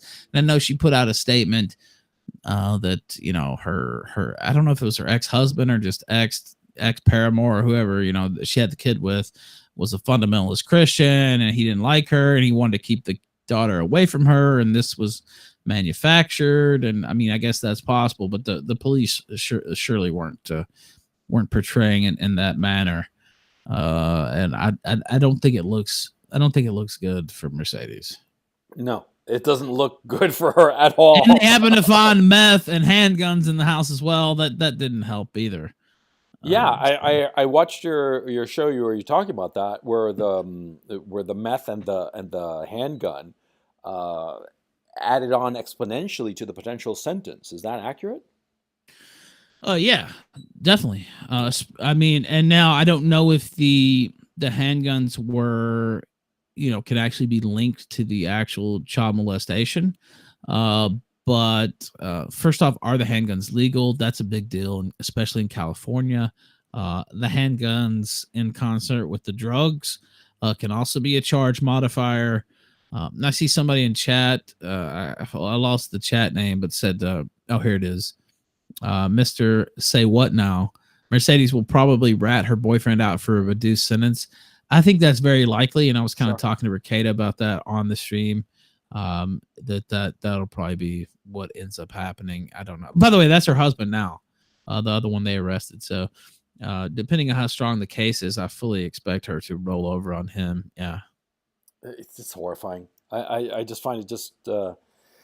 Oh man, I don't quite understand it. And in those situations, it's like I don't buy this shit that the woman was just the unwilling participant kind of thing.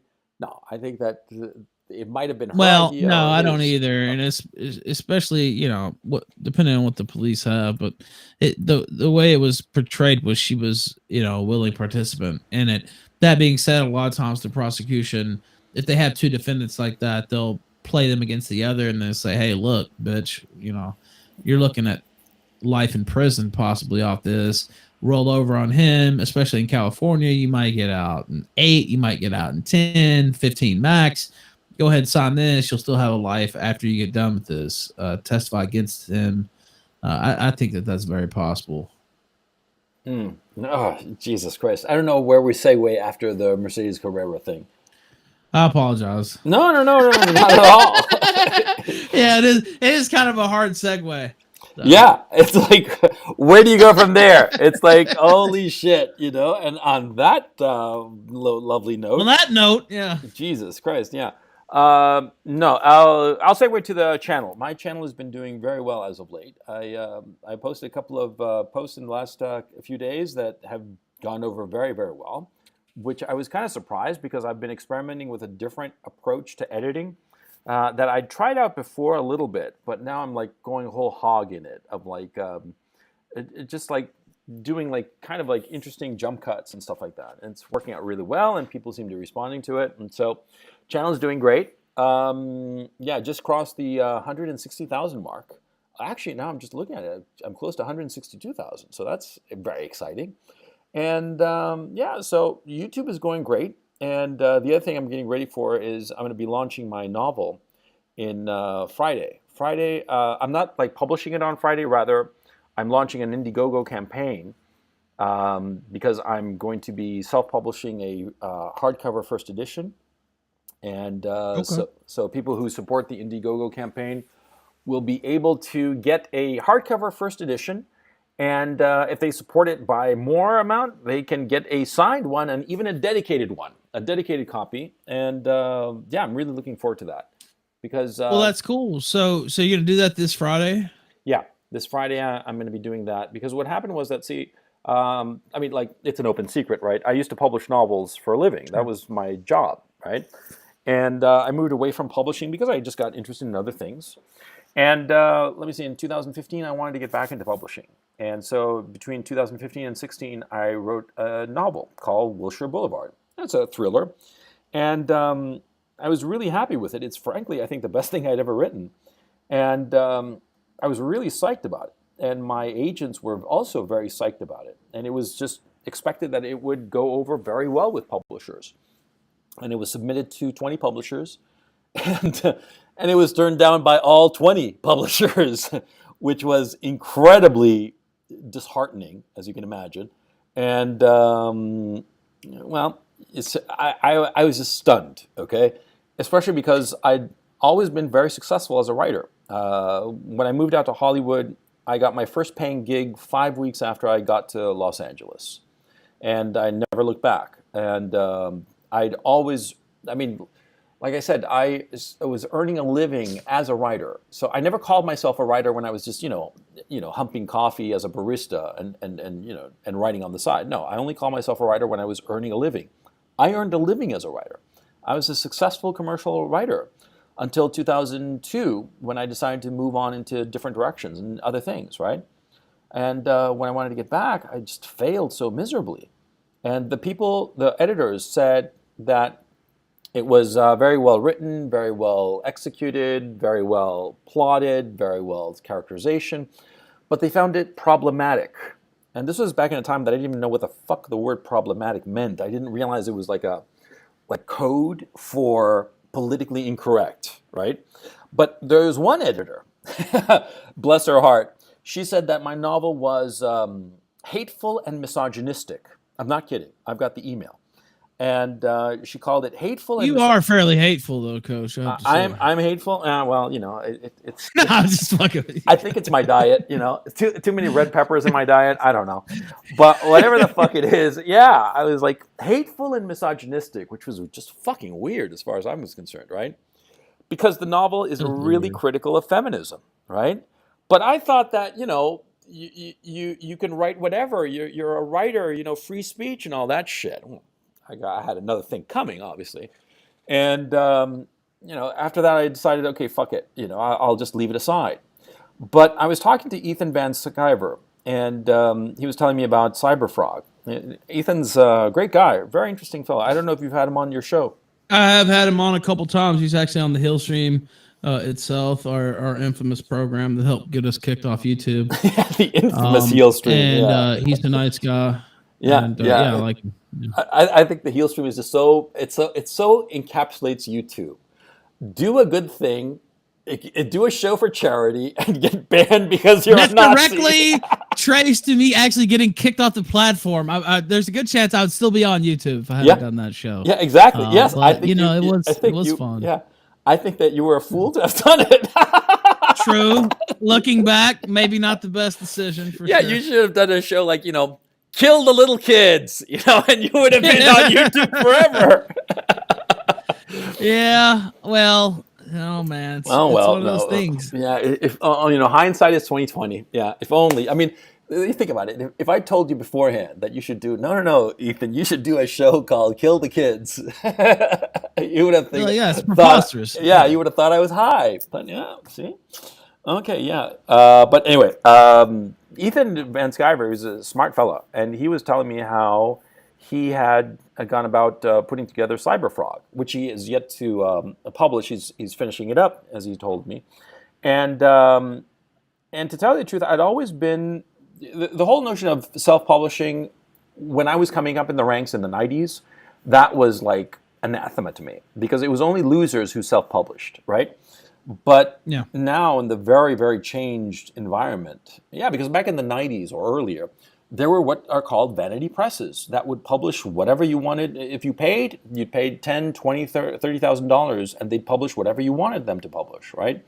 But today, I realize retrospectively that what has happened to comic books, what's happened sort of like to video games, is what happened to publishing. What's happening to movies now with the Star Wars movies, for instance, and now the Captain Marvel, which you can tell is going to be a piece of shit. Yeah, it happened with publishing in the 90s and the 2000s, which is when I was publishing, but I didn't notice it because I was involved in commercial thrillers. And there was more leeway at that time given to commercial thrillers than today, for instance. And that's why Wilshire Boulevard didn't get published.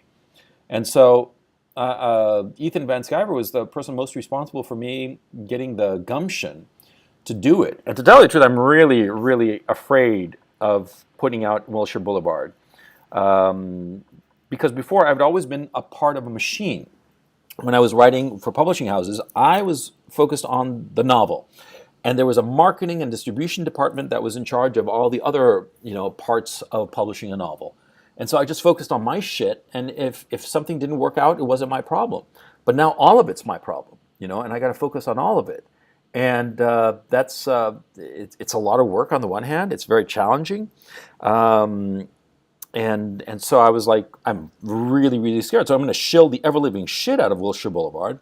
And I'm saying this right now publicly, man. I am going to annoy the fuck out of you, Ethan. You better help me. Or well, I know where you live. Now, I know where you technically, live. I guess I can be considered a member of the media. I think I'll get a free copy of the book. Oh, absolutely, absolutely. Signed and dedicated. Yeah, no question. Oh yeah. All right, I'm in. Well, I'll actually, in all seriousness, I would like to read it. So. Yeah. Actually, okay. Then you know what I'll do? I'll because you are going to get a signed hardcover. I actually just now signed the contract with the printing house here. It was like a shit ton of money that I had to pay to make it happen, and I haven't launched the Indiegogo yet. So let's fingers crossed that I get that money back. But anyway, so it's going to get printed for sure and published. But I'll send you an e-copy so that you can give it a read. I really appreciate your input. Yeah, definitely. Yeah, definitely. You can send me the e-copy and send me the hardcover later. Yeah, the hardcover is going to come out in. It's going to be all between everything with the cover, the definitive cover, and all the rest of the cover art, the slipcover. It's going to be done by. I'm looking at my schedule now, mid-April. Mid-April is when it'll be shipped out. Yeah, but you know what? I'll go ahead and read it, and I'll do a review on the site because I need more excuses to write on my website anyway. So yeah, how come you haven't been writing, man? Well, I did the last couple of weeks. I wrote a couple things. I meant to write some stuff this weekend, but I got so busy, taking my wife to Washington, driving back, and then today I was like, well, we're gonna do the patron stream. Probably be an hour, 2 hours, no big deal. Ended up being 4 hours. Jesus Christ. You have guests on? I didn't get much sleep last night, and I took a little nap, and now I'm talking with you. Yeah, what's up? So, what'd you say? No, do you have guests on? Yeah, so, well, the way the patron streams work for me, patreon.com/the of course, is so anybody can watch it, but all the callers are patrons. Now, we did have a couple of other guests that kind of helped me anchor the coverage, but all the callers were either patrons on Patreon or subscribers on StreamMe. So that's how it worked. I thought it was a pretty good show. It was fun, but it was 4 hours instead of 2, which I didn't count on. So. Wow, that is. But yeah, I do plan to start writing a lot more on the site. I love writing, so that's another thing. Actually, I hate writing. Well, sometimes I can hate it too, but just I don't know, something about it's work about the old blog game that I still love, and I just haven't gotten much of a chance to do it lately. But I do plan on doing some more. There's a lot of people who've been hitting me up to contribute to the site, and I'm interested in that as well. So I'm hopeful that the next couple of weeks we'll have a fairly. You keep saying that you're the owner and editor in chief. Well, act more like the editor in chief and get other people to contribute. It's kind of like a joke at this point too, because I haven't written very much over the last year. Yeah, but you can back when edit, I used to say that. Yeah, well, back when I used to say that in the kill stream was the like an offshoot of the website. So we'd go on the kill stream, maybe talk about some stuff I'd written for the week. It used to be a weekly show, and the kill stream kind of was a complement to the website. And then the kill stream got way more popular, and then it became a 5-day-a-week project, and it's like, oh well, the kill stream is the main attraction at this point. So it kind of overtook what I was doing online as far as writing goes. But yeah, I definitely want to write some more, and I'm trying to get back into it. Done a couple articles over the last week, trying to get it ramped up, and others want to contribute too. So I have the site laying around, I might as well fire it back up. So because like Roosh V had the Return of Kings site, and I thought that model was really good. I'm unclear as to why he basically shut it down, because there was no problem hosting the site. He just decided, I don't want to do it anymore, which is kind of weird. Yeah, I could not. I don't actually know his motivation on that. I didn't even realize they stopped doing Return of Kings. By the way, they're saying I'm echoing again. I don't know. Hang on. Well, it's a. Let me see if at Chad, is he echoing now? Let me see. I'll listen for myself. Okay. Hold on, give me a sec.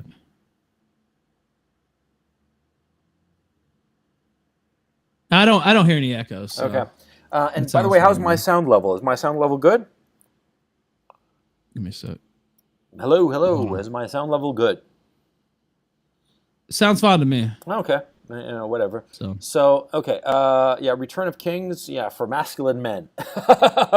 And since October 1st of 18, it hasn't published anything. And I don't quite understand why, because it was a fairly easy model, and he had a stable of writers. And so I'm unclear as to why Roosh decided. I mean, Roosh is his own guy. I've never interacted with the man. And he's his own guy. I wish he would keep up the site. I like the site. I read it fairly consistently. There was some funny stuff on that site. Yeah. Also, I don't know if you talked about this, but Dick Masterson has his alternate Patreon about to get ready to be up and running here. Hold on, let me send you the link here. I know he's setting me up a profile on there. There's a lot of people just don't want to use Patreon anymore, which I understand completely. So he's going to set me something up on there. He's got a lot of other people on there as well. So yeah, he's going live with that. Let me see if I can find his other tweet about it. Let's see. My Patreon alt is up and running with Stone Toss, Wormwood, Nick Ricada, and others. If you're a creator whose support refuse to use Patreon because of their political activism, DM or email me, and I'll set you up on my new platform. Sargon, Timcast, Ruben Report, whomever. He set it up. It's his operation. Yeah, it's his, and he's taking a 0% cut. I'll send you the other tweet from it. So yeah, he has his own payment processor set up. So wow. He's taking 0%, just trying to get an alternative going. So yeah, get in touch with him. I've reached out to him, but I think that there might be some problem. Yeah, something with your account being private. Sometimes I just don't, especially if I'm on mobile. Yeah. It doesn't even show me your messages. So I know you messaged me earlier, like you want to do a stream. I said, yeah, sure. Give me 15 minutes, and then you start up the stream, and I just happened to check back. I went back to my PC, and I hadn't seen any of those messages on mobile. I don't know why Twitter does that, but on mobile, a lot of times I can't even see your messages. So yeah, if you want on there, just send me a reminder on Twitter and I'll message him. I'm pretty sure he'd be more than fine with that. Yeah, I'd be interested in supporting him any way I can. I like Dick. I think he's a great guy. Just kind of a little Patreon fallback, and like I said, a lot of people just don't want to use Patreon anyway. So, or at least a good segment of the people who normally would support you there. So it might be good to have. I did recently. Patreon reached out to me and wanted to conduct a creator survey, and it was basically an hour-long conversation. And they gave me $100 on Amazon for my troubles. How many? 100. Wow. Fuck yeah. Yeah. Did I miss this? Maybe I wasn't chosen as one of the survey. You're not one of the chosen ones. What can I say? No. I was. Because I'm pretty. That's why. See, my scruffy beard on this one. My scruffy beard is attractive to some people, Yeah, fuck yeah. Anyway, yeah, you grow a scruffy beard, and I bet you the chicks are just gonna be flinging their panties at you. That's how it works for me, man. Anyway, yeah, I got $100, and I talked to this girl, and it was so obviously an SJW, right? But like a corporatist SJW kind of thing, where she's like towing the corporate line, and she's got certain objectives that she wants to meet. And so I talked to her. I recorded the conversation, of course, because fuck yeah, God knows how they'll use this information or me or whatever for whatever purpose, right? I give them an earful. I said that their standards were completely inconsistent and hypocritical, and people despise the platform. And And I told her what I think most people on Patreon would say, that the second a viable, uh, um, solid, durable alternative platform emerges, people are going to leave in droves. They're going to leave Patreon in droves, and it's going to be like from the top to the bottom.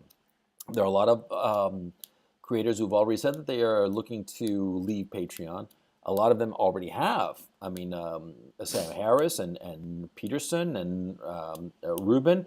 I mean, between those three guys, it must have been what, on a monthly basis, maybe $250,000, and they're taking 5% or whatever. So that was right there. That was 12 grand a month that's gone from their bottom line, and 12 grand is a lot of money for a company that has, how many people does it have? It's not that big.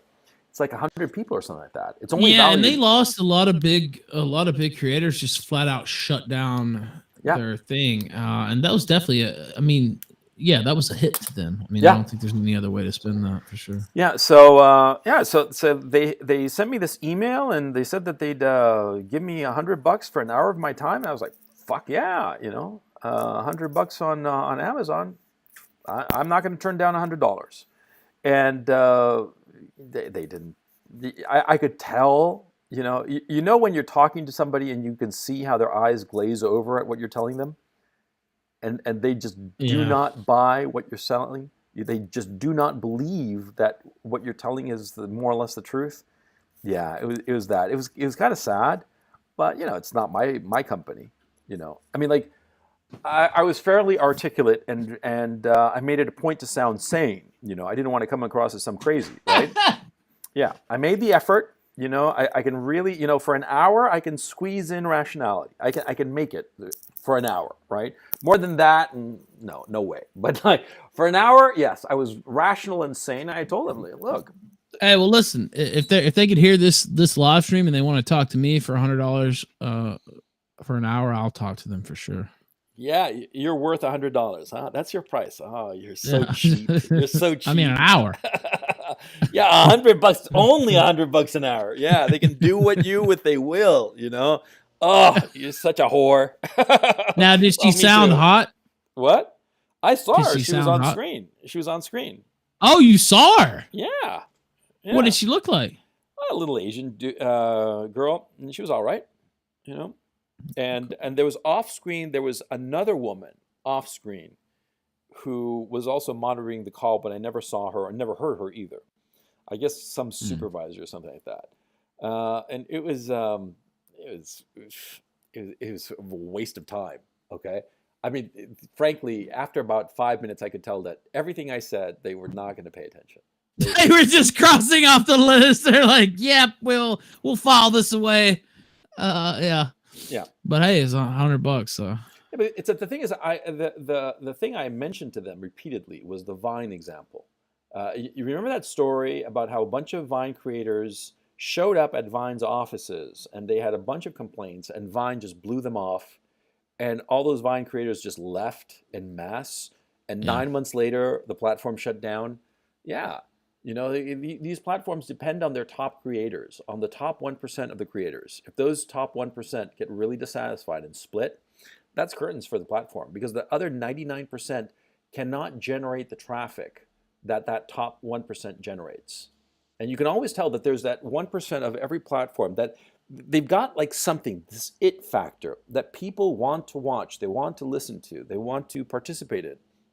And if that guy leaves, then people are like, fuck this place. And they leave and they don't come back. Basically. Well, and I know, I was talking, actually, somebody who's friends with Sargon. I was like, yeah, they tried to, not, they didn't personally, but some other people tried to blame me. Also, somebody's asking about the archive for the Patreon stream. I actually have the audio. I might put up like a audio. I mean, I have the video and the audio, but I might put up an audio link for people. I did take it off the page, not because it's just a Patreon stream, it's just us shooting the shit. So I took it off, but I might put up an audio link. But the thing about Patreon, I was talking with a friend of Sargon, and some of Sargon, including Sargon himself, but some of his sycophants tried to blame me for getting him kicked off Patreon, which is ridiculous. Well, Ethan, you're like the And Russian conspiracy. yes, You get blamed for everything. I mean we did laugh at it for sure, but no, I had The nothing other to do with it. day I crashed my car. I blamed you. Yeah, exactly. Yeah, of course I did that. But I was talking to them. I was like, "Yeah, I still have Patreon. I'm not sure how much longer that'll last." And this person said, "Well, you won't get kicked off anytime soon, because they're kind of in flux right now and taking some hits after they had the thing with Sargon and Sam Harris and other people quit and Peterson Oh yeah. and Jordan or David Rubin quit as well." I said, "Yeah, I think you're good probably for 3 to 6 months. They probably won't do anything to you for a while." And that prediction has actually turned out to be true. Actually, I think it's going to be a lot longer than that. I think that they not that they learned their lesson, but I think that they're afraid.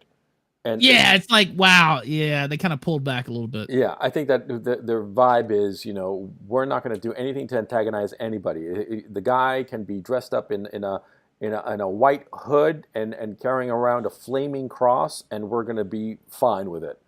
And I think that's well, maybe not that far. I bet you yeah. that far, because I think that they're realizing that they're just one shove away from collapse. It's a relatively small tech company, and it hit its ceiling. Okay, that's the thing. It's a known quantity, and it can't grow anymore. They're trying to figure out new ways to grow income streams. Right? I saw that. I saw that. I think that was Jack Conte himself. Yeah.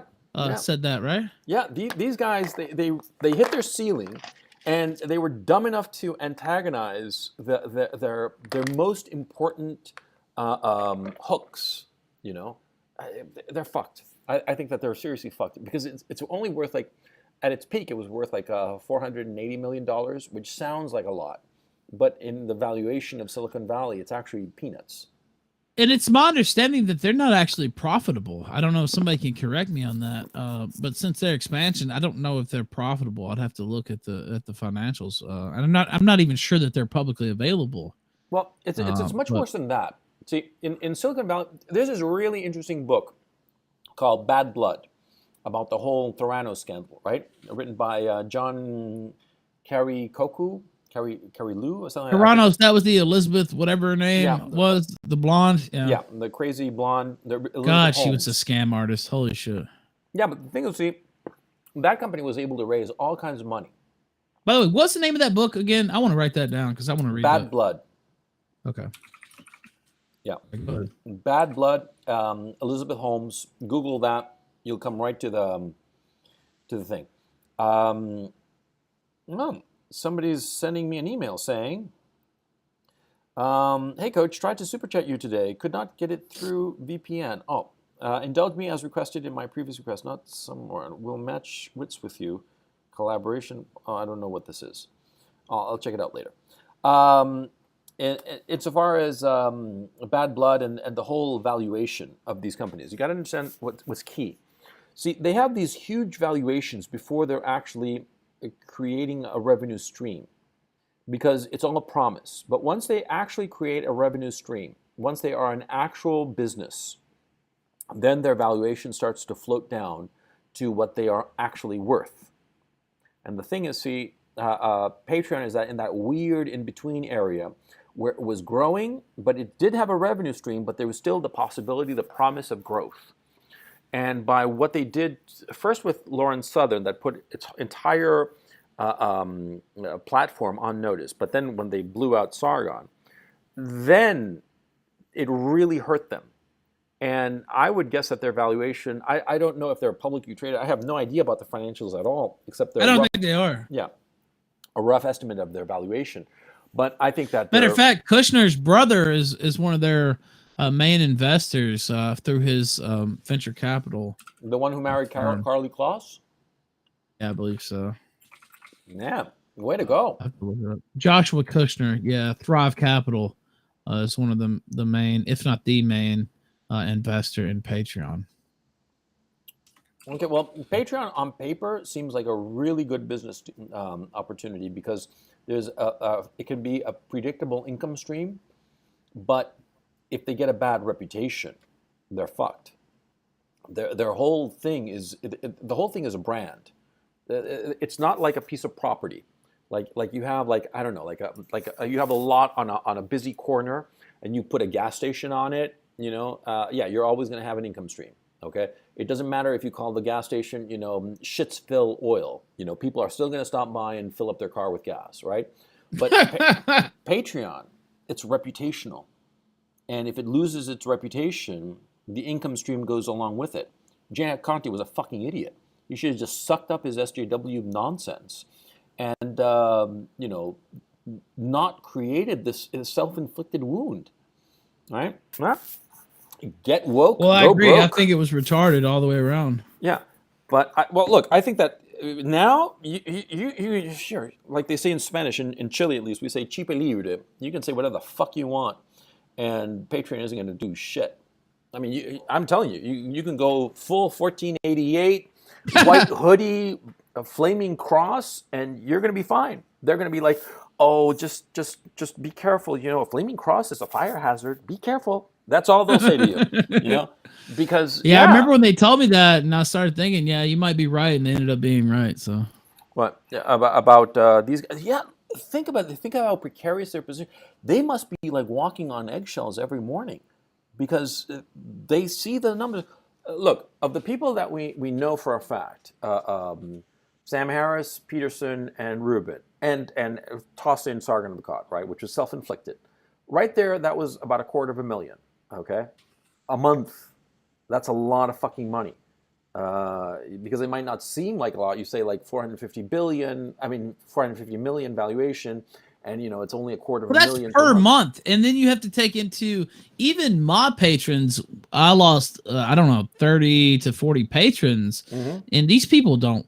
Most of these people obviously didn't like Sargon. They don't give a fuck about Sargon. They might even hate him, but it's like, you know what, Patreon. I don't like the way they're going. I don't feel like even giving them the 10% anymore. So I'm either going to support you on Stream Me, or I'll hit you with a super chat, or I'll see you later on, and I might buy a shirt or something. Like there's like, I'm not going to fuck with Patreon anymore. Yeah, no, so you have to count that. It's not just the people who deleted their accounts. It's also the reverb effect from that as well, where a lot of people just said, I'm not fucking with Patreon anymore. Yeah. And look, I can tell you, this is the income for all of Patreon, okay? And this excludes the hidden earnings, which is actually quite a bit. And I've noticed that the bigger earners tend to hide how much they're earning, right? But they're down to 12 million, just shy of 12.5 million a month, okay? Now, they were higher, okay? They were doing quite well before that, okay? They've lost quite a bit, and so, and you can tell because see they peaked out. It's not so much that they're earning less than before; it's that the number of users has increased, but their income has flattened out. Okay, so it's the loss of growth of revenue. Okay.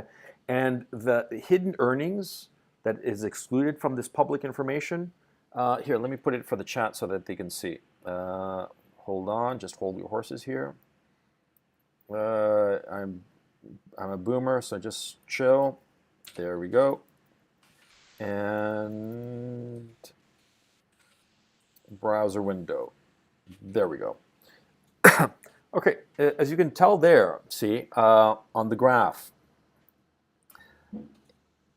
here's the number. This is the big number. This is the bottom line number. That's what they're getting per month, right?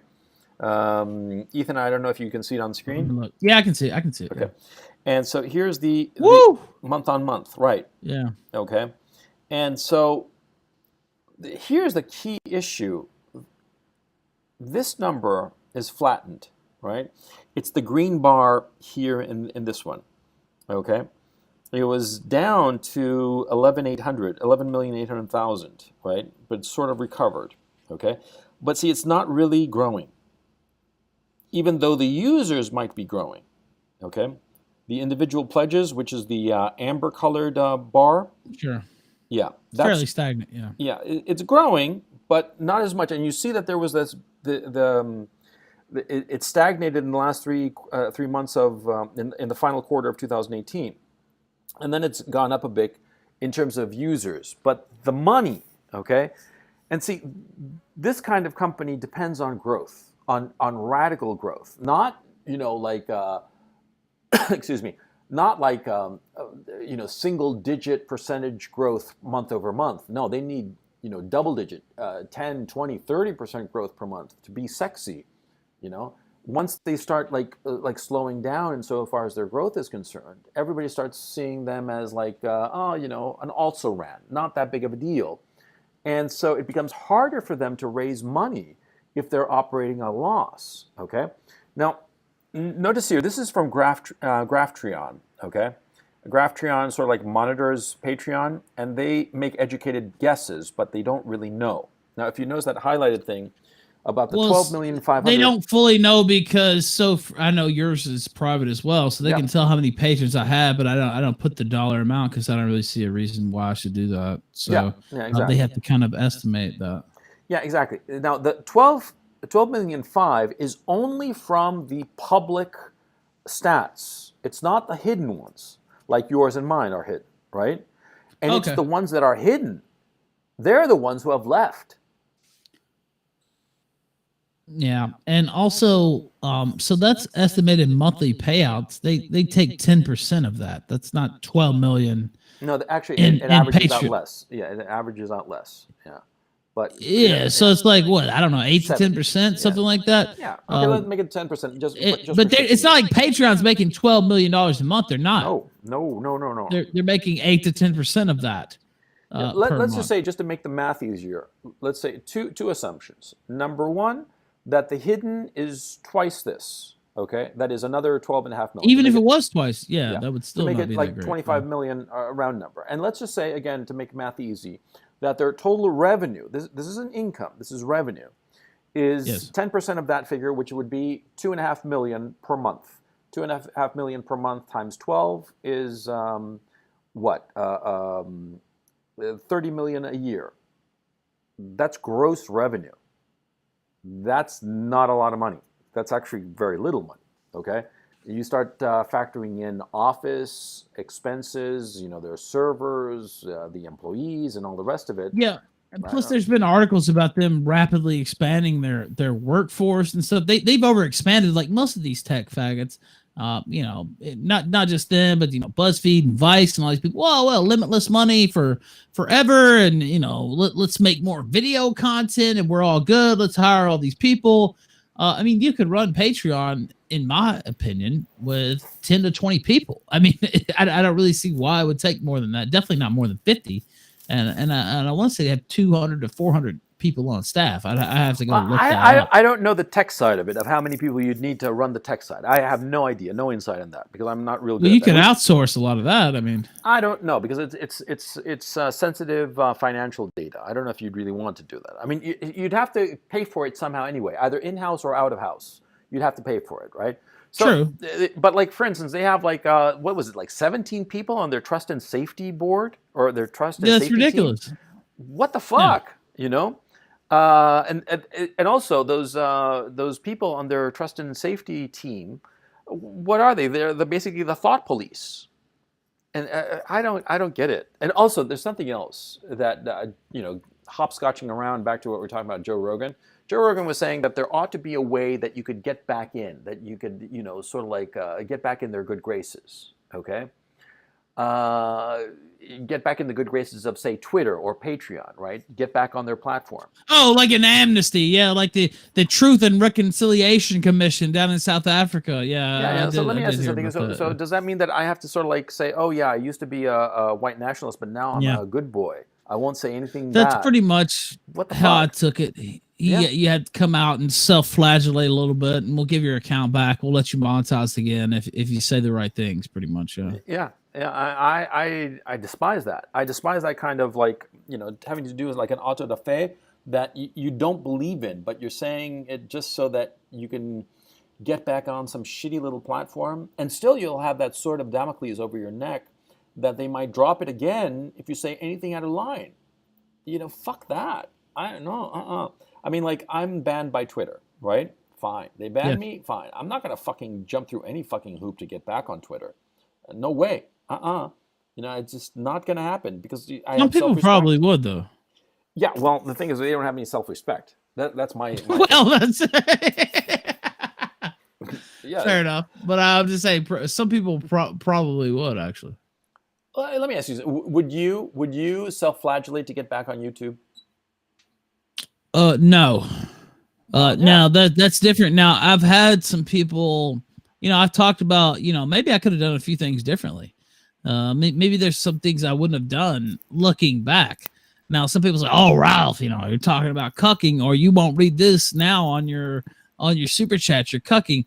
Well, no, I mean it's just it's not about cucking. It's about, do you want streaming to survive? Do you want to still be able to receive super chats and streaming? There's certain things I won't read on super chat, and if people can't understand that, then I don't know what to tell them. Now, looking back on some of the stuff on YouTube, would I've done the Hill stream looking back? Possibly not. Would I have read some of those super chats after the Pittsburgh synagogue shooting? Possibly not. I don't think that's cucking. That's just looking back and saying, maybe if I'd have tweaked a couple things, if I'd done a couple things differently, things would have turned out differently. That's different from saying, "Oh, I would completely just throw myself at their feet and apologize and kiss their feet and renounce everything I've ever said to get back on the platform." I wouldn't do that. So. Yeah. Yeah. Well, have you and Nora thought about doing a show? You guys should do a show. We have, and we just had so much going on in both of our lives, but I actually think that'd be good. We have good chemistry on the air and always have, which I mean, it's actually how we met and got together. The first time I ever talked to my wife was on a live stream, which no longer exists, and I don't have a copy of because Really? YouTube saw fit to delete all that, and I just never had it downloaded. So. Oh, that's a shame. That's a real shame, actually. It is kind of annoying, but yeah, it is what it is. Yeah, and there's no way. Can you? Do you have any contact in YouTube who could find a way to get that recording? Maybe, I don't know. I would really like to have that one single recording, just because it's kind of, Yeah, of course. I don't know. It's kind of sentimental value that I would like to have it. I know I don't have it. My wife might have it somewhere. I don't think she does either, though, and I just lost it. So. Well, it doesn't matter. It's, at the end of the day, it's just it's annoying. It's just one of those things. Wow, I'd really like to have that, but I don't. So. Yeah. Okay. So yeah, let's not go over it because it's like, yeah. I mean, I'm not gonna cry about it, but it's just fucked up, kind of. Yeah. Yeah, but I saw you when you cried in Knoxville. No, yeah, a lot of tears, spent there. Yeah. Okay. Look, we've been going on for 2 hours. Let me see if there's any super chats because I've been remiss on the super chat front, and we'll call it a stream. Where'd it go? Oh shit! I lost. I can't find the. Oh no. By the way, go ahead and look, and I'll step out, and I'll be right back to finish up the stream with you. Okay. I'm trying to find because I've got so many goddamn windows that I sort of like lost track of them, and I can't seem to find the window where I had the. Oh man, I'm such a boomer. Yeah. I know. Chat. Don't. No, not this one. Let me just close this window. I'm going to start like closing windows until I find the window with the fucking super chats. Because I had it here. Okay, fuck it. Why don't I just open up another window and just do the easy, sensible thing? Yes, it's coming up, chat, and I'll read off the last of the super chats. And the last super chat was the one from Isaac Jones. Opinion on JF getting $25,000 from Jeff Epstein. Yeah, so I guess I'm all caught up with the super chats. And yeah, where did Ethan go? I'll wait up for Ethan and just tell you. Well, I'll tell you more about Wilshire Boulevard. So, like the book, like I said, it's done. On Friday, I'm going to be starting the Indiegogo campaign. The Indiegogo campaign is to finance three things: to finance the cover art, to finance the audiobook, and to finance the first edition hardcover. Now, the sum that I'm raising, it has like a bunch of perks, and the sum that I'm raising is actually half the amount. It's $7,500, because the total amount is actually 15 grand, and I'm putting up $7,500, half of it, because I figure I couldn't ask people for money for help in this unless I put some skin of my own in the game. You know what I mean? So I've spent $7,500, or will be spending $7,500, mostly on the hardcover, because printing a book and getting it all done right is fairly expensive. And so I'm doing that now. The contract to print up the book has already been signed. So and I've already made the first payment on that particular project, on that particular aspect of the book. So I am going to get 1,000 hardcover copies of the book for sure, because that ship has sailed, And I hope the Indiegogo campaign works out, so that I can cover all the expenses. And of course, there are a bunch of perks. The perks are going to be everything from you get a copy of the ebook and the audiobook as soon as it's done and before it's released, all the way to a signed and dedicated hardcover copy, all the way up to a special thanks to those who are at the top tier of rewards. They'll get a special thanks in the book itself, and the ebook and the audiobook, and any subsequent edition of the book in any shape or form. And so, it's hopefully people will sign up for the Indiegogo campaign. I already did a video for it and everything. And I'm going to be launching that on Friday. It launches on Friday, and so I'm going to make a big push from then on out. And I'm going to be releasing videos about the production of the book, and also I'm going to tell more about the plot of the book. The plot of the book is simplicity itself. It's about this the daughter of a rich guy, of a hedge fund manager. She's like 22, and she gets kidnapped at the beginning of the book. She gets kidnapped, and at first it seems like just like a kidnapping. But then, the plot starts to get really weird, and it goes in really weird directions, and it's not at all what you anticipated. It's deliberately sort of like playing with the form, a little bit of thriller, that at first you're like, oh yeah, I know where this is going. And by the end of it, you have no fucking idea where it's going, okay? Like I said, I think it's the best thing I've ever written. I mean, in terms of like plotting, it's really well plotted. In terms of writing, it's really well written. And so I'm really looking forward to people's reaction to it. And so, like I said, it's going to be released on, the Indiegogo campaign starts on the 15th of February. And that will conclude on the 15th of March. And then after that, by the 15th of April, I should have the first copies of the hardcover ready to ship that will be sent to people who support on the Indiegogo campaign. And on the 15th of May is when it's going to be released on Amazon.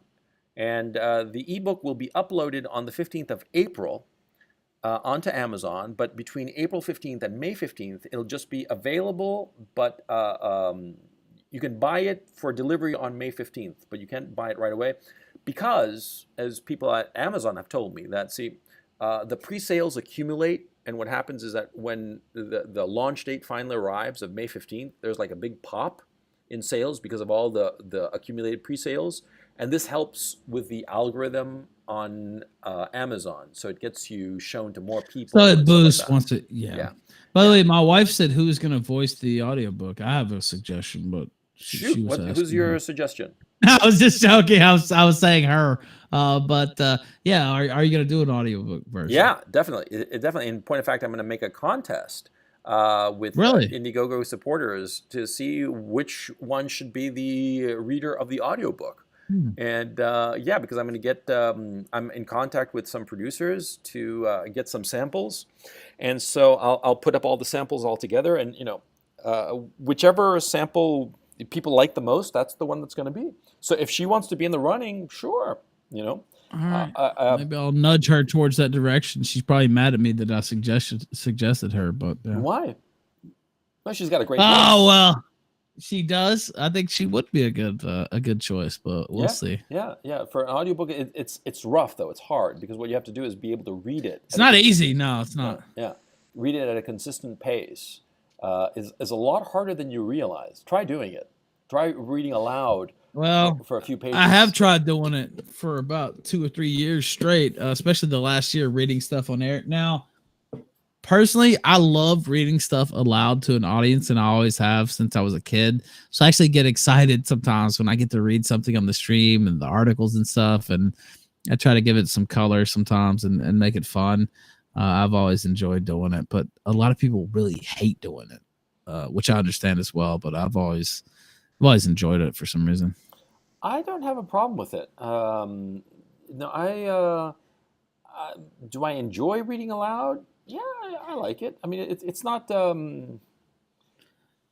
I suppose it depends on what the context of the situation. Okay, and so far as reading my own material, frankly, I feel a little embarrassed reading my own material. I think I probably sound stupid, and so I'm not I will 100%. say sometimes when I read my own material, the reason I don't necessarily like that is because I'll read it and then I'll think, I should have phrased it differently or I should have done something else with it, especially with the blog post. Because, I mean, blogging, you might read through it once or twice and then it's done. You know what I mean? You don't really, there's not much incentive to spend a lot of time fine tuning a blog post because if you do, you might, there's no point doing that really. Yeah, sometimes when I read one of those, I'm like, ugh, should have phrased that differently. But I guess my love of reading aloud, I went to a Catholic school. I'm not Catholic. I'm Baptist or was raised Baptist. And I went to a Catholic school from kindergarten through sixth grade just because my grandparents were like, this is the best school in town. This is where you should go. So they sent me there. Now, of course, a lot of my classmates and stuff most of them were Catholic and they would be altar boys and they would get to participate in we had to go to fucking mass 3 days a week, Mm-hmm. sometimes more. Mm-hmm. And they would get to be altar boys and stuff. Now I wasn't Catholic, so of course I couldn't be that person. But what they did let non-Catholics do was read passages from the Bible, selected readings to the congregation. So that would be my main event. I would get up there and read a passage from the Bible or one of the Gospels or something like that. And I guess that's kind of how I got to love reading in front of people. Really? A little inside background information there, but yeah, that's how I got I'll into it. file that information in the file I have on you and pass it along Yes. to my masters at the NSA. Your CIA contacts. Yeah. So anyway, like I said, we've been going on for over 2 hours. It's been fun as always, Ethan. Yeah. I love talking to you, Coach. Yeah, I definitely do. Yeah. And by the way, of course, check out Ethan Ralph at stream.me/the Ralph Retort. And his show is on every weeknight at 10 Eastern or 11 Eastern? 10 Eastern, 10:05 actually is the official time, but show up at 10. The show will be on shortly after. So yeah. So anyway, this has been the Coach Stream for Sunday, February 10th. Thank you so much for joining us, and I will catch you next time. Take it easy.